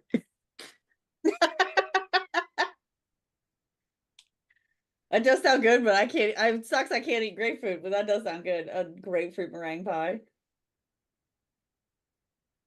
I love grapefruit. What are you, 90? I've had it since I was a kid. I love grapefruit. I mean, would it be worse if I said I ate grapefruit and oatmeal all the time? Again, I ask, are you 90? Grapefruit is one of Galen's favorite snacks. I love it. It was like the worst. You know feeling what? when the That doctor told tracks. me. That's true. You know, I think she's going to go classic with this one. Okay. This is straight, beautifully crafted lemon meringue pie. Have you noticed there's like lots of things with lamination and meringue? Yeah.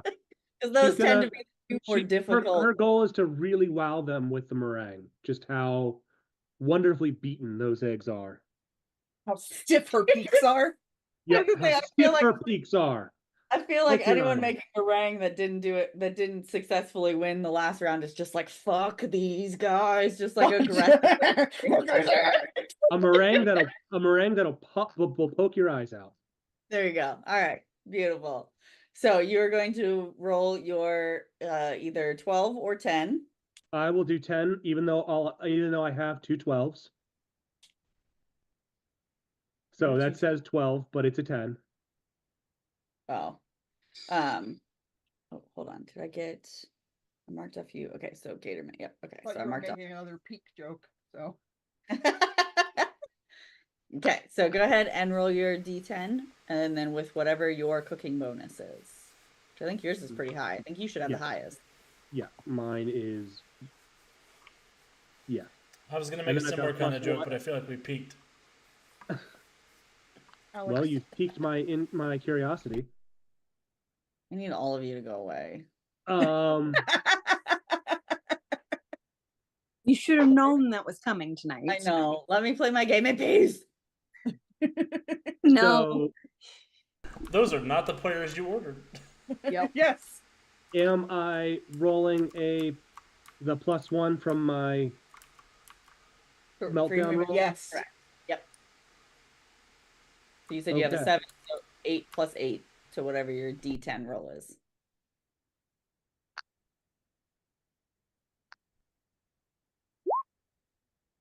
So that's an 11.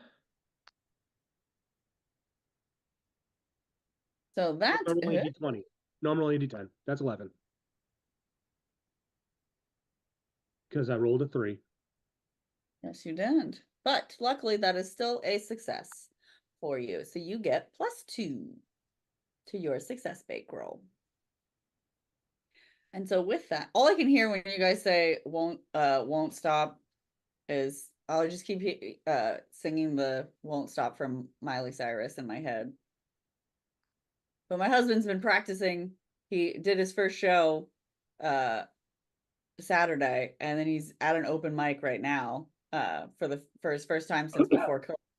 And so all I've been hearing is the same like 8 songs on repeat for the last like 4 days. So just anything else stuck in my head is great. Okay, so and then now we've got Gator Man, who is pulling up the rear with the last and final bake, which should sound or should be familiar to everybody because I made mention of it earlier in the game. Oh. And I specifically did this, and I'm kind of glad that I had to pick everybody's because then I could make sure that Soda or Keone couldn't make these. Valid. That would have been cheap. Oh no! You have to make a French president. I have to make some macarons. A Macaron. delicate French pastry Not made macaron. with almond flour, egg whites, and sugar. The sweet treats are typically made into sandwich cookies with a flavorful filling in between, such as a ganache, buttercream, or jam. Macarons come in a variety of colors and flavors, and they are known for their crisp exterior and soft, chewy interior. Often enjoyed as a light and elegant dessert or snack. Yes. So, macarons are considered one of the most difficult of the meringue family to make. So, there you go, Gator Man. Maybe he'll fail because these ones are difficult. Gator We should Man give is him- about to make some big macarons. They're gonna be 3 Mine stacks, always end just up- like a Big mean- Mac. You make them big, that's actually more difficult. Yeah. Because they don't, if you don't get them laid out just right, they won't bake at an even No. temperature. Hey, you won't get the feet on them. The humidity will be fucked. No, I'm making big macarons. I'm just making cheeseburgers. Oh, Big Mac macarons. Okay, got it now. I'm All right, making so go ahead. 25 Big Macs, and I'm going to put them in a stack. So you used your D12 already, so you have a 10 or an 8 I'm going with to use your. an 8 because in traditional bake-off fashion, I'm going to do really well in the first challenge and completely mess up the second one. Really fuck up the technical. Look, It seems fair. I'm you just got- a good old home cook and chef kind of guy. I'm not made for all this. So you have a +1 plus whatever your cooking is, which is +5. +5. So here we go with our big macarons. 14. Not bad. Not bad. That's the best I can do. That Literally. is a very good success. So you successfully made some Big Mac arons. So that is a +2 to your success bake roll. I am including fries for the judges too. Oh my. My good Lord. I mean, to be fair, now I'm thinking about it, and I kind of want to make those. Like, You I wanna could. eat You those. could totally make a. You I could know, totally I'm, make like, thinking macarons about it, that I'm like- look like a. it really burger. wouldn't be that hard. Like I'm like going through. I'm like I could make the buttercream could be green, like the lettuce, Mm-hmm. and then I'm like I've got the edible pen. I'm like I could do it. I really could do it. Okay, get back. Focus on this baking. We'll have to make cupcakes after all this. So, all right. So, everyone did great, and all of their desserts sound delicious. So I will have you go into a little bit more detail, kind of do a full description of your bake when we get to the success bake roll. But right now, you guys need to all roll your D20 or your D10s for your second meltdown.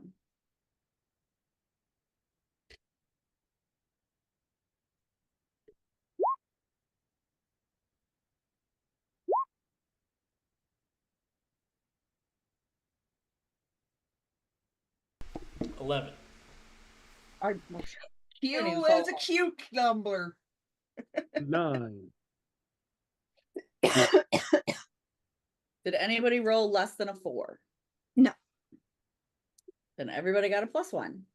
Yay. You guys are doing so good at the technical this time. I was really thinking someone was going to be catastrophic. Oh, just wait till we get to this next roll.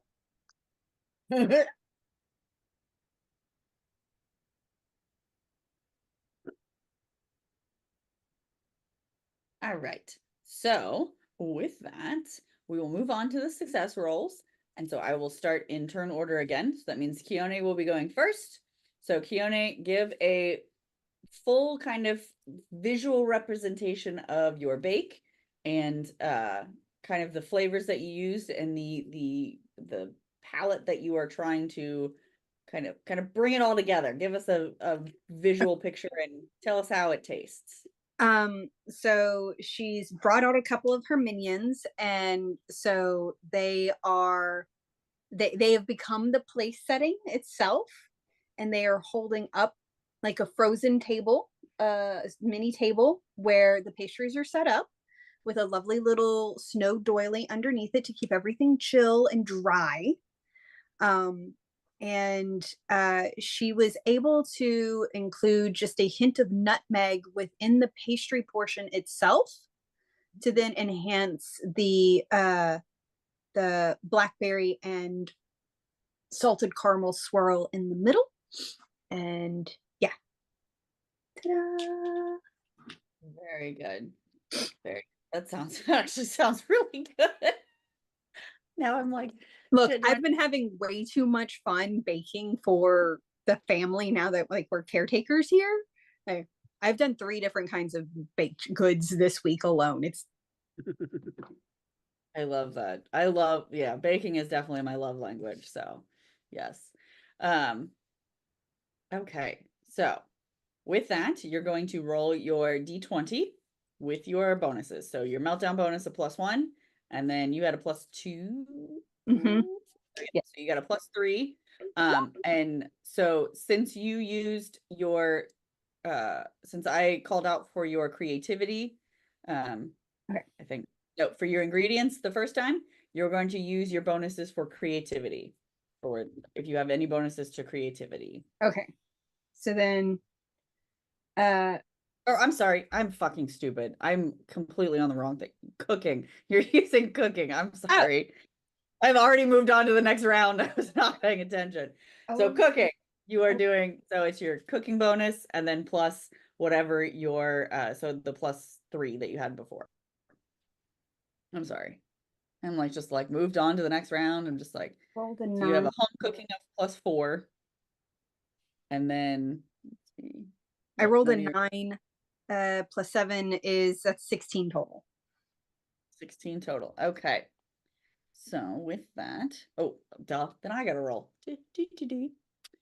All right, so technical. So the signature challenge was against Prue.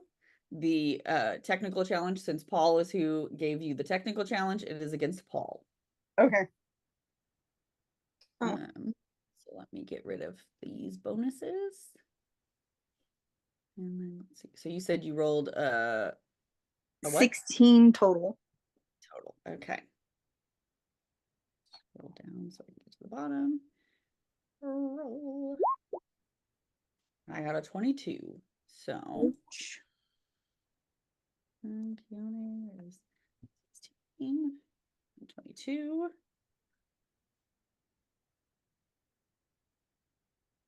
That's a 6. So that is a 2-degree failure. So Prue and Paul will each pull one of your cream horns down onto their will never not be funny. Pull them down onto the plate. The worst part is how you eat them. Like it looks even worse when you have to eat them.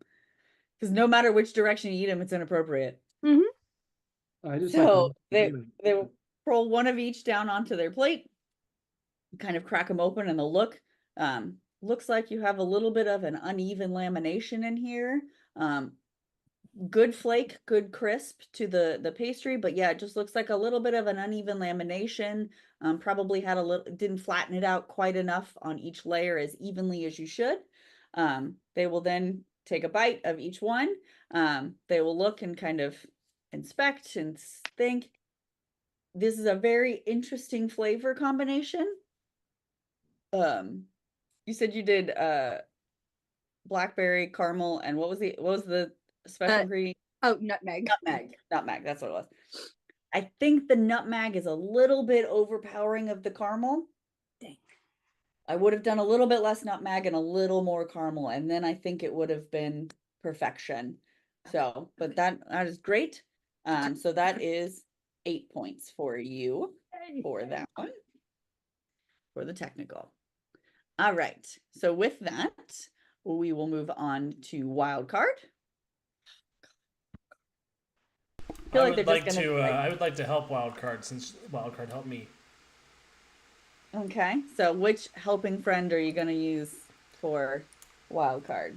Can I decide to use my Hollywood handshake to reroll if they need it? You cannot use it for somebody else. That can only be used for yourself. Okay, in that case, I'll do the -1 on my roll to add +2 to their roll. Okay, perfect. So you have a +2, +1 for your meltdown. +2. I have a total of +5. +5. And then you're cooking, you only have a +1, correct? Yeah, I have a total of +5. Well, so 2 degrees of success, his +1.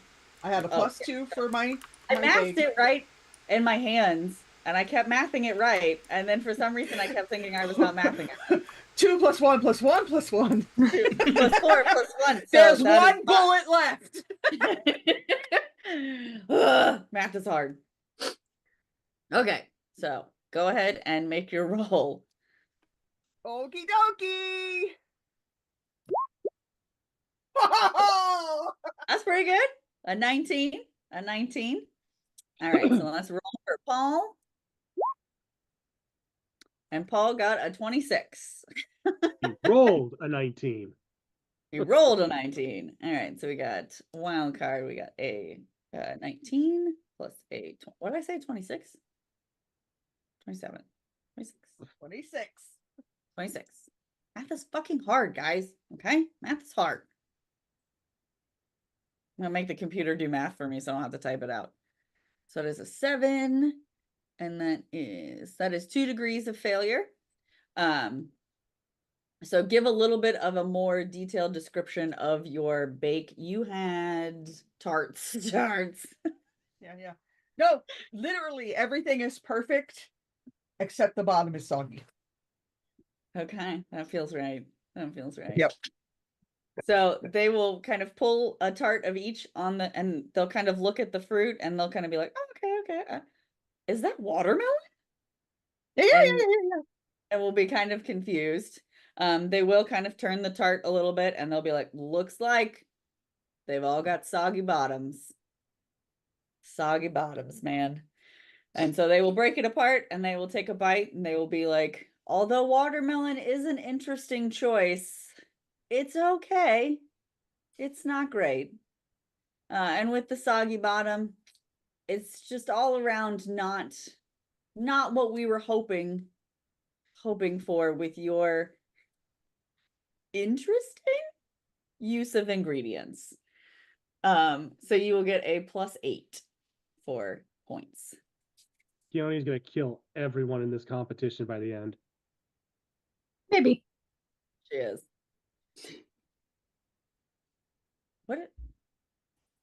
You used a D10, right? Yep. Okay. I'm like, did I cross it off before you said it and I just like magically knew what you said, or did I I am literally losing my mind right now. Oh yeah, because you already rolled that. Oh my God. Get it together. Pay attention to what is happening. Okay. So next we have we did Keone Wildcard, Soda. So Soda is up next. So Soda, give us a little bit of a description of your bake, and then we will roll your D20. Okay, so she was still most definitely confused about what the fuck meringue is supposed to be. It was super helpful to have Eurydice, explain like, yeah, you have to use egg whites and, go and tell stiff peaks. Okay.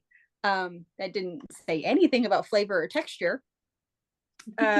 So when they bite into this confection, it is meringue, but what they feel like they are eating and experiencing is marshmallow fluff, like toasted marshmallows with a graham cracker crust underneath.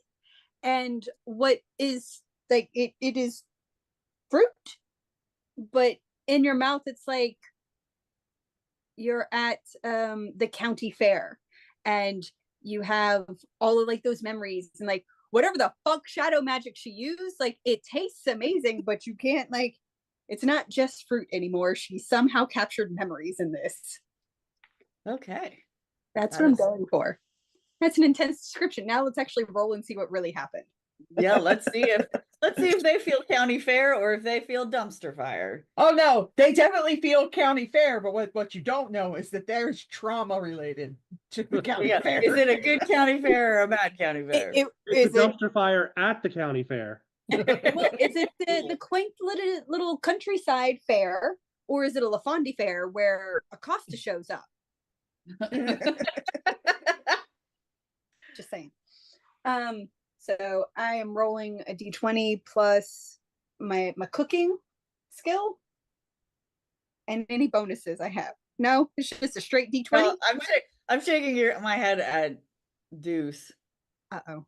See, I don't have chat up. I can't see what everyone's saying. You have a bonus on your next roll. I just noticed that you have a bonus on your next roll. I'm gonna let it go to her next success bake roll. So for the showstopper, because it says support for Keone since she called her boyfriend a snack and misunderstood what he meant. I didn't even catch it. My bad. I don't know how long ago he said it, so I want to make sure. But since you'd already gone, I'll let you use it on the showstopper. So I appreciate that. But this isn't for Keone. This is for poor Soda. This is for Soda. Soda doesn't have a boyfriend. So no. Soda doesn't know what boyfriend means. She's so asexual, she doesn't get it. I'm rolling a d20 plus the 2 plus the 1. Plus plus 1 for your meltdown. Yeah. Plus 2 for your success on your initial bake, and then plus 3 for your home cooking. Thank you. So 6 total. Thank you. Ooh, yeah, that's the dumpster fire at the county fair. No. Reroll that. Yeah. I'm gonna -5. do the -5 thing. Thank you. The -5. Okay. So you had a 6, so now your roll is a +1.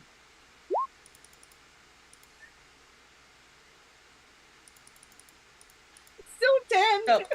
So for those playing at home, she originally rolled a nat 1, which would have given her 7. So her reroll is a 9 plus 1, so it is a 10. It's better.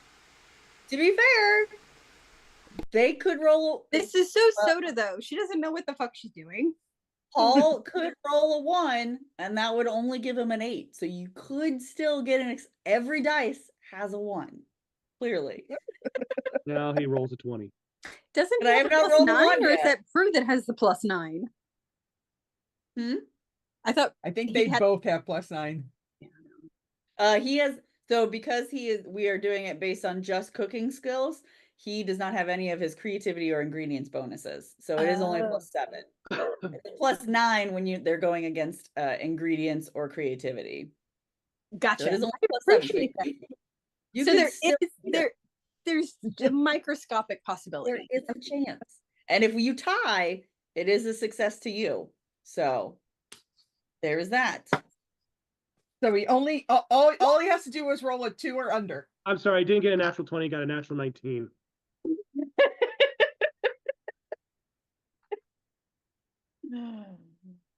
That's the second time he's done So that. about that round. About that 1. Yeah, that is the second time he has done that. All right. That's So, like 4 degrees of failure. yeah, let's see. Let's All the degrees. I think she's been disqualified from the third round at this point. Like, Okay, so we got a She's like, 10. see, I told you it wasn't food. Not the it's way you worse make when it I'm on sound. the fondy. The gravity here is so weird. It's too humid in this room. 6. That is a minus 16. What So does a stiff peak even mean? so that is a 4 degree of failure. So you're gonna get no points for that. Dope. Good. God have Oh. mercy on your soul. I Yes. was gonna say. So so Paul and Prue cut into the dessert, kind of looking at it like seems to He be made kind a of rock. yeah, it like seems to be solid, but then also kind of runny, and they're not really sure how she did both. And so they kind Why of are there pop rocks? Why are there pop rocks in the middle of this meringue? yeah, they're kind of confused at what you did. It's almost like you made the outside and then you just filled it with eggs. And so they're not quite sure how it works. They do question whether or not it was actually baked. So they choose to just eat the fruit and kind of the outer layer of the cake. And they take a little tiny bite and they just kind of both go, nope. No. And just walk away. Nope. And just, take 6 steps away. And they're just like, no, thank you. Absolutely not. Absolutely not. And they just kind of, it's almost as if they like sprinted casually over to Eurydice's table because they just needed to be somewhere where they were pretty sure someone knew how to bake. Look, this makes more sense on the fondy. That's all I have. That's true. Yeah, gravity's different. The atmosphere is Wild different. card pops up at your table and goes, I think you could use that as a weapon. In your face. Yeah, Wait, you no, go to no, throw right. it out of the tent and it just slices a hole through the tent out. Deuce has got it. Deuce has got it. How did you overcook the inside and undercook the outside? Yeah, Fair. Fair. I think All we're right, keeping so the with shadows that, for a little too long. Whoops. yep. And with that, they rush over to Eurydice's table and they have Eurydice describe their bake in a little bit more detail. So you had a lemon meringue pie. Yes. And so Eurydice is, working to she's creating the platonic ideal of a lemon meringue, like just the true essence of a lemon meringue. And she knows this because she and Plato have had long talks. But yeah, just quintessential lemon meringue.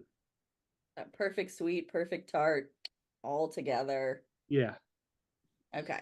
So you have a +1 from your meltdown, +2 from your success, and your baking is 7. So Yep. you have a +10. Yep. Oh, that is a 29. Nice. All right. Come on, roll a 1. Roll a 1. Well, even if he rolls a 20, you still beat him. You still beat. So you have at least 1 degree of success. Woo! Roll a 1. He rolled a 24. So Jesus. I know. I don't know how maybe I should Have you just rolled GM below like time. a 15 yet for him? I don't think I've rolled under like a 15 for any roll. Nope. Well, we're about to go to the showstopper, so maybe that's where they're like, you know what, we know that's going to be the big finish, and we're just going to let them all succeed at the end. Probably not. I don't Right, so think roll 20 knows that plan. Is that 2 degrees then, I think? I'll adjust my bribe for the Roll20 scholars. 24. Oops, not plus. It's 5. It's a difference of 5. You know what? I am letting the computer do the math because everything is hurting my brain right now. It is a 5. difference of 5. Oh, not quite 2 degrees, just 1 degree of success, but still a success. and you got 25 points. So they will take your lemon meringue and they will divvy it up into slices to them, and they will kind of look at it. They'll be like, "Oh, your crust is exquisite. The meringue sits beautifully on top of this perfect kind of it's like the perfect consistency of the I don't want to say It's the gelatin. it's the perfect mix of jiggly and stiff. Yes, those were the words I was looking for. Except I don't, although I feel like Prue may say that and just not understand the It's connotation. literally a boob. Accurate. And they will take a bite of the pie and they will just melt. This is just one of the best things that they've ever put in their mouth, according to Prue. Paul will slightly giggle and kind of try and hold it together as grown-up-ly as he can. While Prue is talking about jiggly stiff things in her mouth. Yep. Yeah. Pretty much feels about right. And Prue will just kind of keep eating and not really understand why half the room is giggling. I just love the word grown-up-ly. Yes, I did use the word grown-up-ly. It's a real word. All words are made up, so it's a real word. Yep. That's just math. And so they will, so Prue and Paul will just say, this is one of the best lemon meringue pies that we have ever eaten. Great job. And with that, they will saunter over to Gator Man and say, you have a lot of impressing to do for us. You did such a great job on the signature. Let's see what you've got for your, for your technical challenge. Swear to God, if he rolls another natural 20. Well, I know. Is it just going to be Gator Man winning every time? Like, whoever picks Gator Man is just always going to win this. I'm going to roll a 1 this time. So, Gator Man, tell us a little bit more about your bake and your presentation. Yeah, so I've sort of got a stack of little cheeseburgers. They're dessert cheeseburgers, naturally. I've got like 35 of them stacked like a croquembouche of macarons. And I have 2 orders of actual French fries in a basket for them to eat alongside their macarons. For your salty, you gotta have that salty with the sweet. Salty and sweet. And there's homemade ranch. Oh, Jesus. Because British people know what ranch dressing is. Yeah, British people love ranch. So Paul and Prue will kind of look at each other and be like, how did he get French fries in here? Like, Oh, Mama told me never to leave home without my own potatoes. He asked me to grow some for him. oh, yeah, there you go. They just kind of look over and they see this shrinking like vine kind of like, oh shit, what? Kind of moving away. I love it. So with that, so you will roll, so you had a successful initial bake. I did. So +2, +1. And then what is your home cooking is 5? 5, and I do have a -1 because I helped wild card. Right, so you have a +7. +7. Yeah. 24. 24, that's not bad. All right, let's see what Paul gets. Of course. Get a 9. wrecked. Oh, I I give up.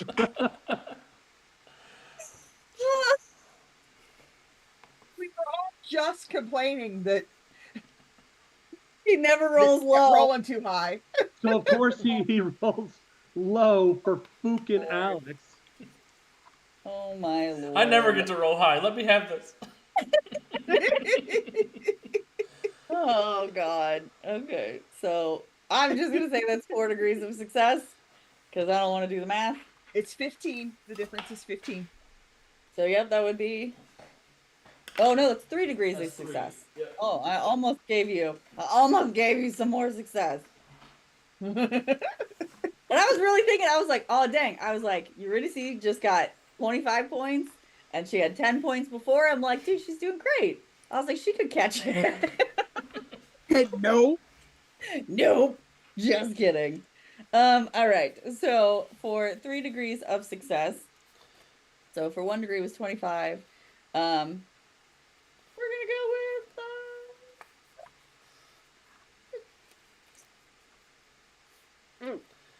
30. No, I'm not gonna go Sounds like 75 to me. We're gonna go with 30 points. 30 points for a success. We'll go, 30 points. I'm gonna stick with 30 points. I'm just making these up, guys. So if I roll a natural 20 and they roll a natural 1, I might have a chance. Yes, because you definitely need a Hollywood handshake. All right. So everyone did so great at the technical challenges. He still has his reroll too. God damn it. He does still have his reroll. Because if he uses his Hollywood handshake for a reroll, he does not take a minus to anything. So it's just giving up those points. If he actually needed it. And you guys were making fun of him like, oh, you used the D8 the first time? Like, that's dumb. That's dumb. Use the D12 the first time. Or the D12, yeah. Oh my God, my Google just went off and it scared the bejesus out of me. I forgot I have a reminder to tell me to put the trash out. It scared the crap out of me. Oh wow, it is already 10 o'clock. We haven't even made it to the showstopper. I am sorry. We should do that now. We should. So let's move right along onto the showstopper. So the showstopper is going to be pretty much the exact same way we did the signature challenge. The only difference is you guys are going to make a Battenberg cake, which is one of my favorite cakes. I just think they look so cool when they're all put together. Fucking insane to build. It is. It is very difficult to build, but it is very fun when it comes out correctly. I've not built one yet. I've done the Swiss roll, and I've done just about all of the other bakes. I've not done a Pavlova cake, but I've done everything else. And so I've wanted to try Battenberg for a while, but I picked it because it is a very classic British cake. So a Battenberg cake is a classic British cake that consists of two different colored sponge cakes baked separately and then cut and arranged in a checkerboard pattern. The most traditional colors are pink and yellow, but variations can be made for whatever reason. Sometimes they change them based upon the sports team or whatever it is that they have going on, the holiday. The two sponge cakes are then sandwiched together with jam covered in marzipan. The cake is typically cut into smaller, neat slices to showcase the distinct checkerboard pattern. So the checkerboard and the differentiating in colors is the most important portion of this cake. So I'm not going to give you guys as much time because I did not realize that we were already at 10 o'clock. So I'm sorry about that, guys. I'm sorry that this one went a lot longer than the one I played live. So I appreciate that. It makes me feel a little bit better. So we will do our quick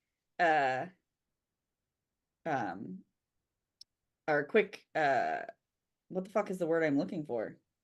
Why meltdown? Thank you. I'm having a meltdown. Oh my God.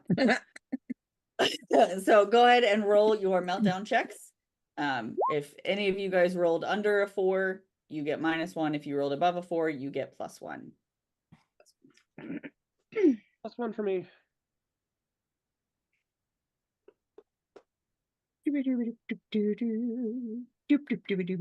Alex finally rolled his nat 1 and it still was positive. And he still passed. I like to stay cool. Nope, Joe got a nat 1 too. Well, but then that's +4 for Keone, so that's still a 5. And Still a success. yeah, and a 3 on Soda, so that's 5 again. Perfect. So, yep. So everybody has a +1 for their meltdown.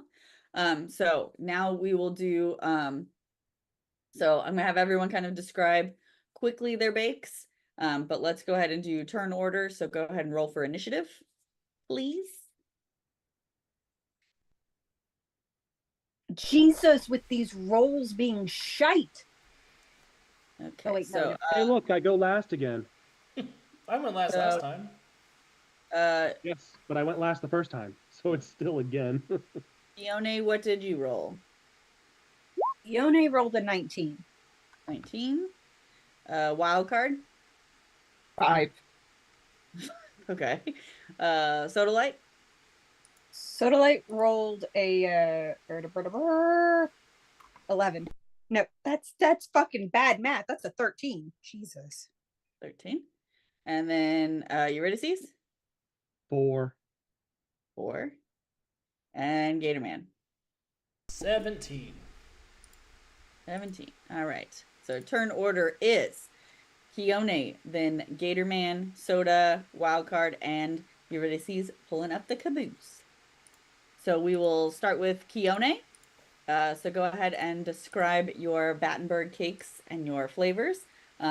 Yours is going to be, since you did, for Keone, we did ingredients first. So your bonuses will be all with creativity.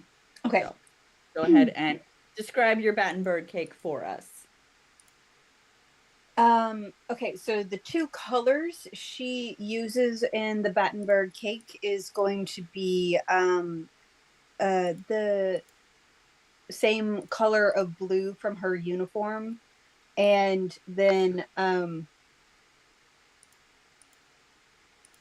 why am I going blank on, didn't he have like red or something on his yeah, so she's gonna put the same color red from her booze outfit in the cake as well. So those are the 2 colors. And then of course, like silvery, sparkly, fresh. The it's late and I'm losing words now. What the fuck? Like the edible glitter. Edible glitter is in the icing part of it, and isn't there supposed to be fruit or something involved too? So there's a jam is what they use to take the 2 pieces of the cake together. That's what it is. Okay, instead of it being a traditional jam, she's using more like lemon Custard? lemon curds. Oh yes. Oh, I love lemon curd so much. Yeah, so it's lemon curd is used to glue it all together. So you have red, yellow, and blue going on with this cake. You know, hashtag fun fact, Calvin played Keone when I did this at Origins. He literally did the same thing. He had one as her blue and one is red for. I was like, oh, it's like their love just transcends everything. Of course it does. Okay, so next we will have Gatorman. So Gatorman, describe your Battenberg cake for everybody. So my Battenberg cake, the colors are sort of white and light blue, the same quilting as Mama Hawkins' cookbook I've been cooking from, and it's dedicated to her. So I've got a almost like a red lobster shell outer casing, and then it's that soft quilting on the inside. Very nice. What flavors are you using for your bake? Lemon and I fucked myself over because nothing's good with lemon. Lime. Lemon Lime and lime. Things are good with lemon. What are you talking about? I like lemon by itself. Yeah, lemon Lime. and lime. Lemon and lime. Beautiful. Next is Soda Light. Soda Light's got a lot of making up to do. Yeah, this isn't gonna go well. Okay, for soda. Does Alex have to roll? I'm gonna have everyone describe it, and then we'll kind of all roll Okay. kind of quickly. Okay, so for sodas, she's gonna have fuck it, indigo blue and shadow gray black for her checkerboarding, and then the flavoring to glue it all together is going to be fuck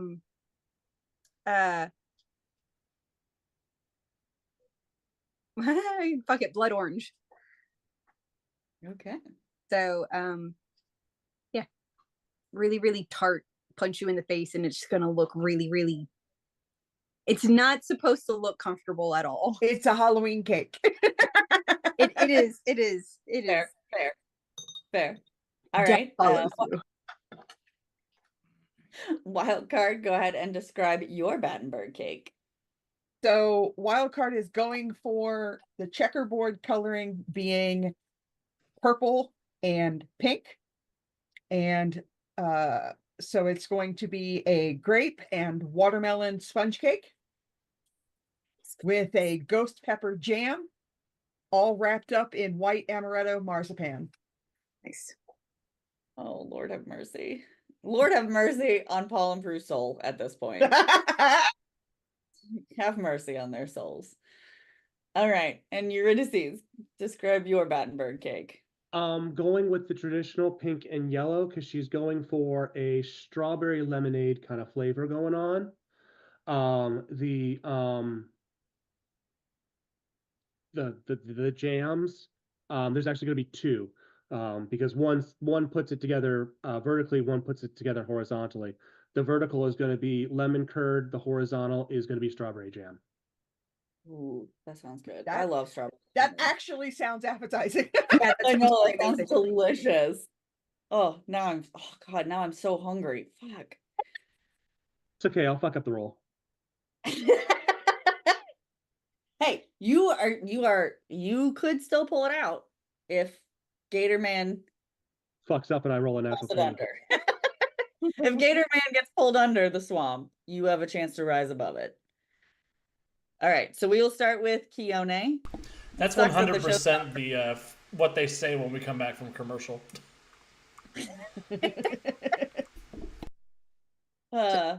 This is the D12 now.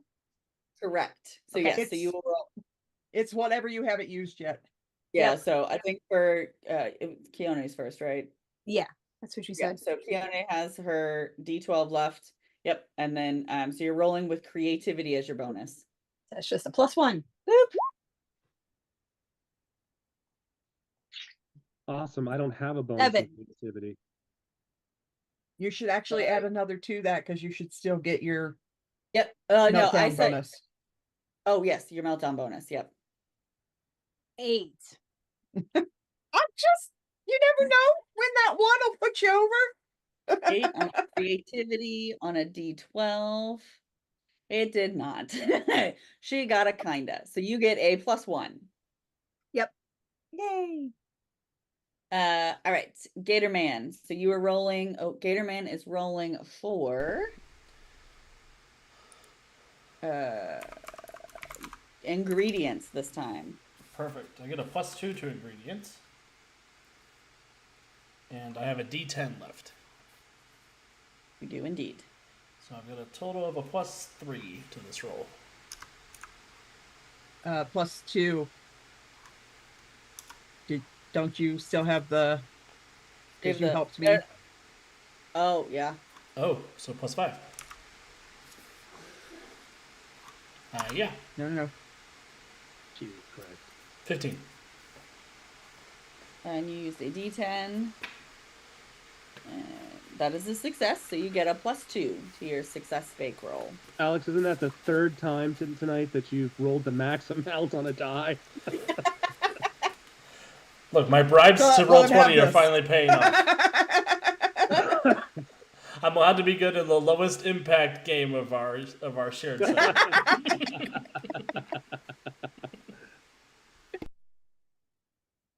God.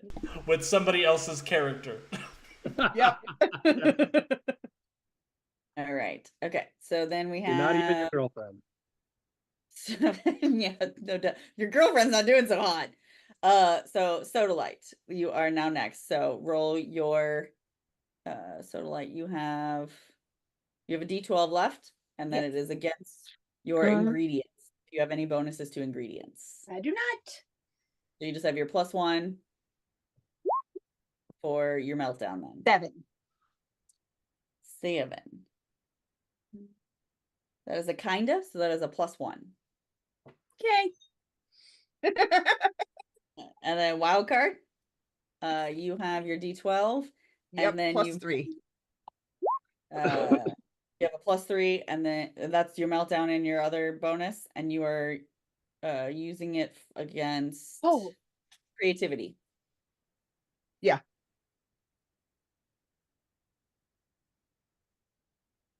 Oh, hey, I haven't used the. Have I used the reroll yet? You haven't. I'm gonna do that because that was a fucking 2. Yeah. Use your reroll. That was Are you rude. use your reroll now, or do you want to use your reroll on the D20 showstopper roll? All I right, mean, I'll you can't stick with take the it 5. with you. So, And you got to take a I'll minus stick with 5 the on the 5. roll anyway. so a 5 is still a kinda. So that is a +1. Okie doke. And then we got They're real worried Eurydice. about that. They're really worried about that ghost pepper jam. So is Paul and Yeah, so I've got so Eurydice. +10 It is +1. creativity. It is creativity for you. So then you've got the +1 for the meltdown, and then whatever you have for creativity. Nothing. Okay. That is a 3, and that is a fail. So that is a -2 to your showstopper. I just love roll. the fact, I want to point out, describing to everyone, everyone's like, ooh, that sounds really good. And then I was like, Oh no, That sounds that's how I delicious. feel about The that dice that say- fun description I gave. Yeah, the dice were like, no, that doesn't taste that good. The dice are like, we All right. like spicy. Yeah. All right. So everyone has rolled. So we will now roll our meltdown rolls. I know I'm going kind of quick. I feel bad that the showstopper doesn't get its full like showstopperiness, but I did not realize that we were so much later fourth than I time thought. he's rolled the maximum amount on a die. I couldn't roll d10s. That's my trick. It's because I always roll d10s when I'm a GM instead of d20s.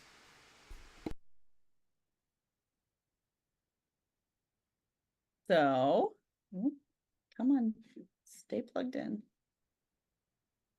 I don't want my battery to die before we're done. Did anybody roll less than a 4? Nope. Okay, then. Oh, was that Soda nat did. 1 less than 4? Yep. Soda. So Soda has a -1 for meltdown. So Soda has started panicking because she has not done great. It's finally she's like I haven't been doing a good job, have I, guys? Yeah. I don't think they've liked anything I've made. Oh shit. So yeah, so Soda is just having a mild panic attack. Everyone else has a +1. Word Maximus, who hurt you? Flamin' hot grape flavored pork skin cupcakes. Oh yeah.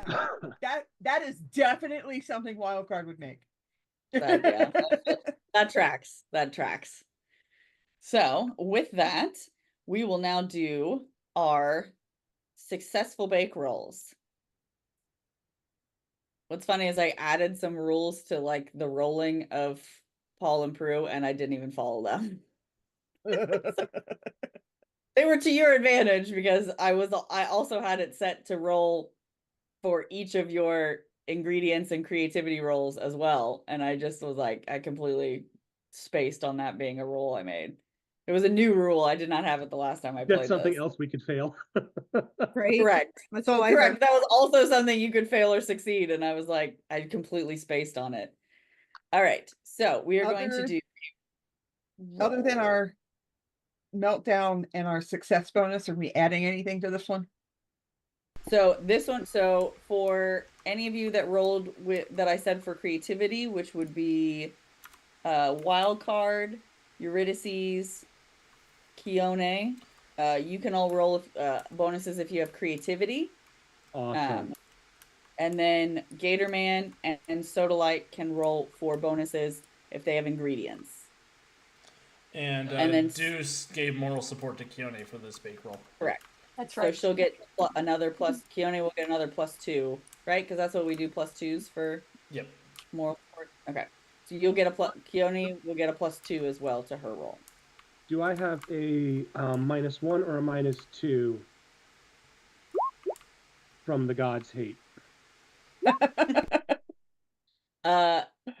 You had a fail, so it was a -2. Awesome. I'm just rolling a straight D20. I did Soda's reroll. I haven't done a reroll for Keone, and I'm going to do that now. Okay, so this is Keone's roll. Yes. Okay. Which Oh made it my the God. exact same roll. Oh my Okay. God. So I'm gonna need the word. There's only one reroll for the whole game. Yep. That's just, yep. That tracks. So Keone, what did you roll so that I can roll Paul and Prue against you? Keone total.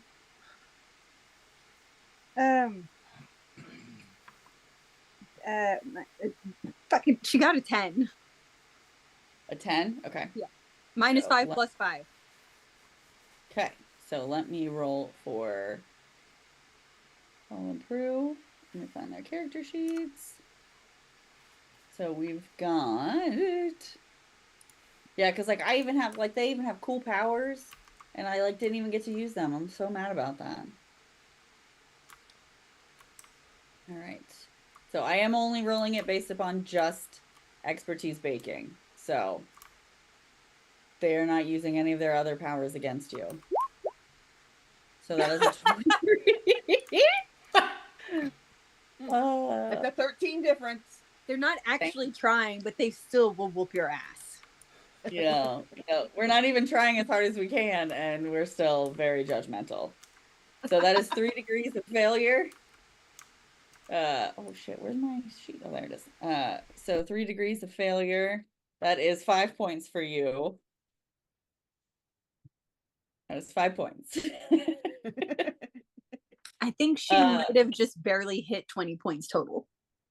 She has 10 points total. Never mind. Never mind. So Gatorman, go ahead and roll. And again, you can add any bonuses to ingredients that you would like. I'm going to use my Hollywood handshake to re-roll, because you said we can keep the better, right? Correct. And I don't add my home cooking bonus to this, right? Correct. You would only add if you have a creativity, and then whatever your meltdown, and then your initial bake roll. I have a total of a 14. Okay. So let's see what I get. Did you roll? Did you roll? Oh, There's a 26. So Difference of, yep. A difference of what? 12. Well, so that is 3 degrees of failure. So you get 5 points. Savage. You're savage. So we've got Soda is next. What you said you already rolled for Soda, or you have not rolled for Soda? Hang on, did I? I did roll for Soda.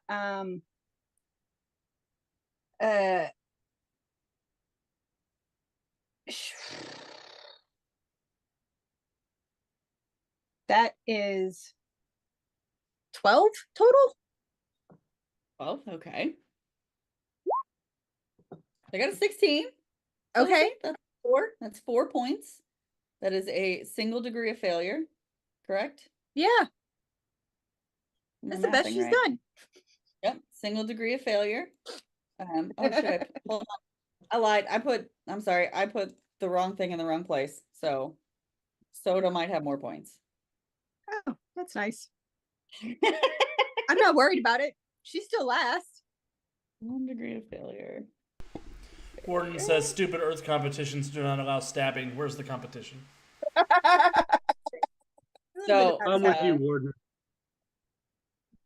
Okay, so Soda got 10 points for that one. Yay! And then we have wild card. Go ahead and roll for wild card. For her monstrosity of a cake.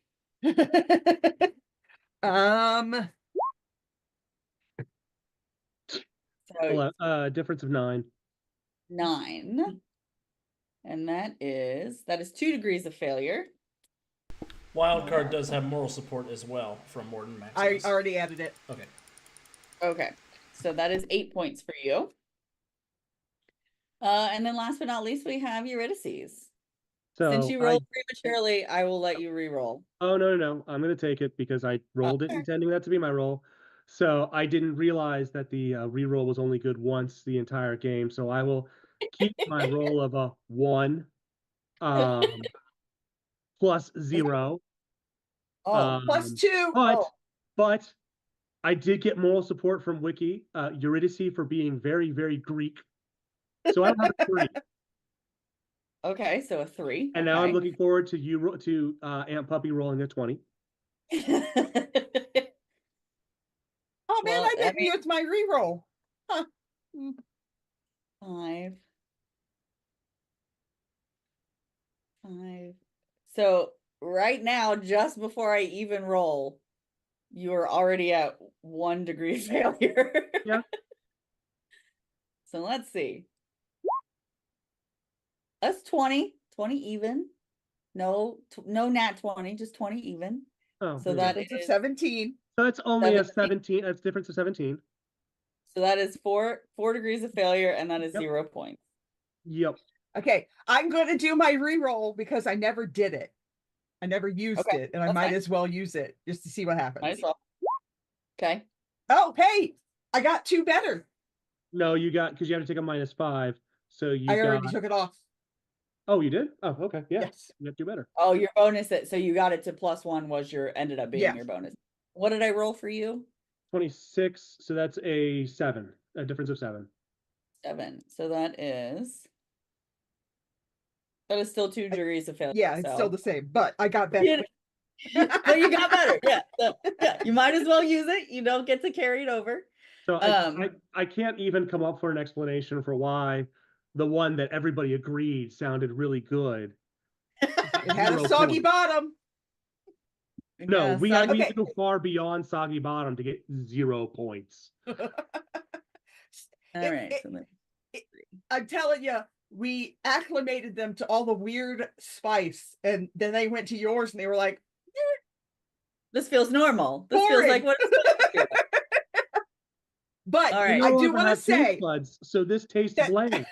yeah, but as they come up to eat the ghost cake, as they cut into it, right as they cut into it, an image of a tiny little Johnny Rocket goes speeding across the top of the cake, and it says, "It's rocket time." Oh my god. And they hate everything. This is why British people hate Americans. Why do All the right. British people hate my Greek character though? By association. Yeah, pretty Immigrants, much. like the English are really, really, really mean when it comes to immigrants. That would be why. Okay, 35. And we got 26. Okay. And the winner and star baker of the 2nd edition of the Great USP Bakeoff, To no one's Is- surprise. Gatorman! Man. I'd like to dedicate this to my mama. Yeah, you are. In 2nd place, we have Eurydice. Are you serious? In 3rd place, it was that win you got. Oh, In 3rd place, we have Wild Card. I can't believe it. And wow. in 4th place, we have Keone begrudgingly sitting on the bench, just like making ice daggers behind her back. And rounding out in last place, we have Soda Light. The first time someone was disqualified from this contest. The first time anyone has been asked specifically to leave to leave. Please leave the tent. I'm sorry. Please go. Okay. Please go. So with all of that, we have now completed the 2nd edition. Again, I'm sorry it went so late. I did not realize what the timing was.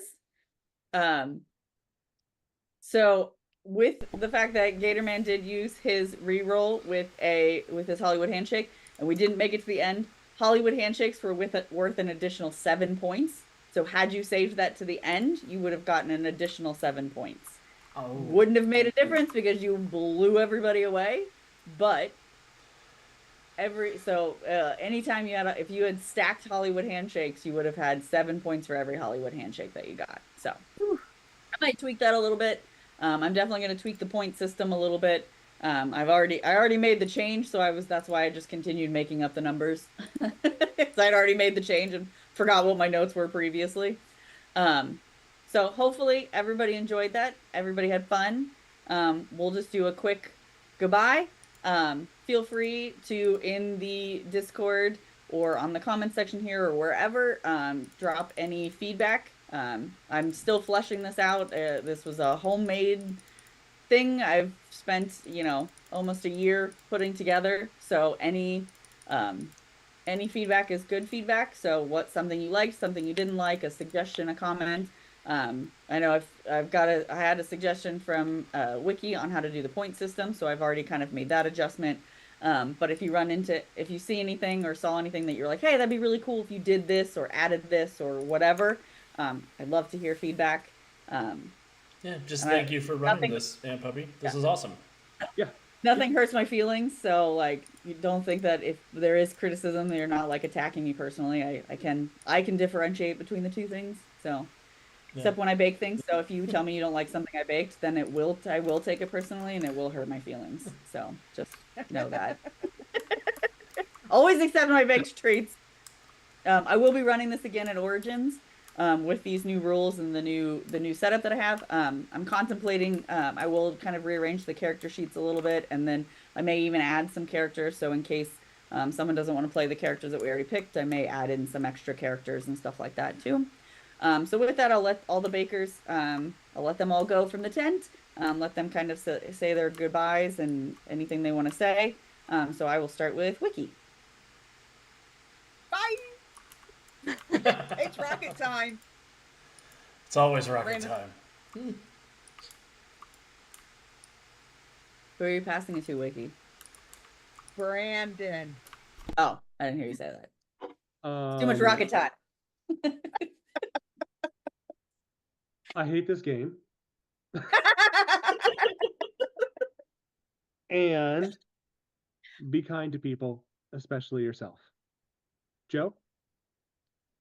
Thanks so much for stopping by and watching all of us crazy people play a crazy game, because playtesting is always a part of the creative process. So yeah, as Pompey was saying, like all notes and critiques are absolutely helpful. Just as Brandon was saying, be kind with it, because there's definitely a way to give critiques while you still remain kind. Whole world kind of needs to up that. But anyways, besides that, please make sure to stay hydrated and take your meds. Love you. Alex. Thank you, everyone, for coming here for one of my few victories. That never happens here at USP. Was it really your victory, or was it Gatorman's victory? Honestly, it was Deuce's Gatorman's. victory. I'm It just was here to take credit. It was Roll20's victory. The bribes are starting to work. Yeah, do we have a show next week? I think we have a show next week. Don't announce that. We need to talk. Okay. Then I will tentatively say there will be something here next Wednesday of some description. I won't say what it is, but come back and hang out as we get going. And I'll pass it over to Joe. Joe already went. No, You'll pass it to you. it's going back to Aunt Puppy. We're I'll done. pass it over to Joe. And going, but like, thanks for going to USP, guys. And Puppy. Okay. So with that, thank you everybody for joining. I really appreciate it because I had a lot of fun making this game. So I really appreciate everybody playing, and I appreciate everybody enjoying it as the best of their ability. I will be a little bit more organized the next time. So hopefully I'll get to play test it again. Hopefully see you guys at Origins if you listened and you wanted to play and see what changes I make later. So I would love to see you there. And don't forget to play a game and make your favorite treat while you play. Bye.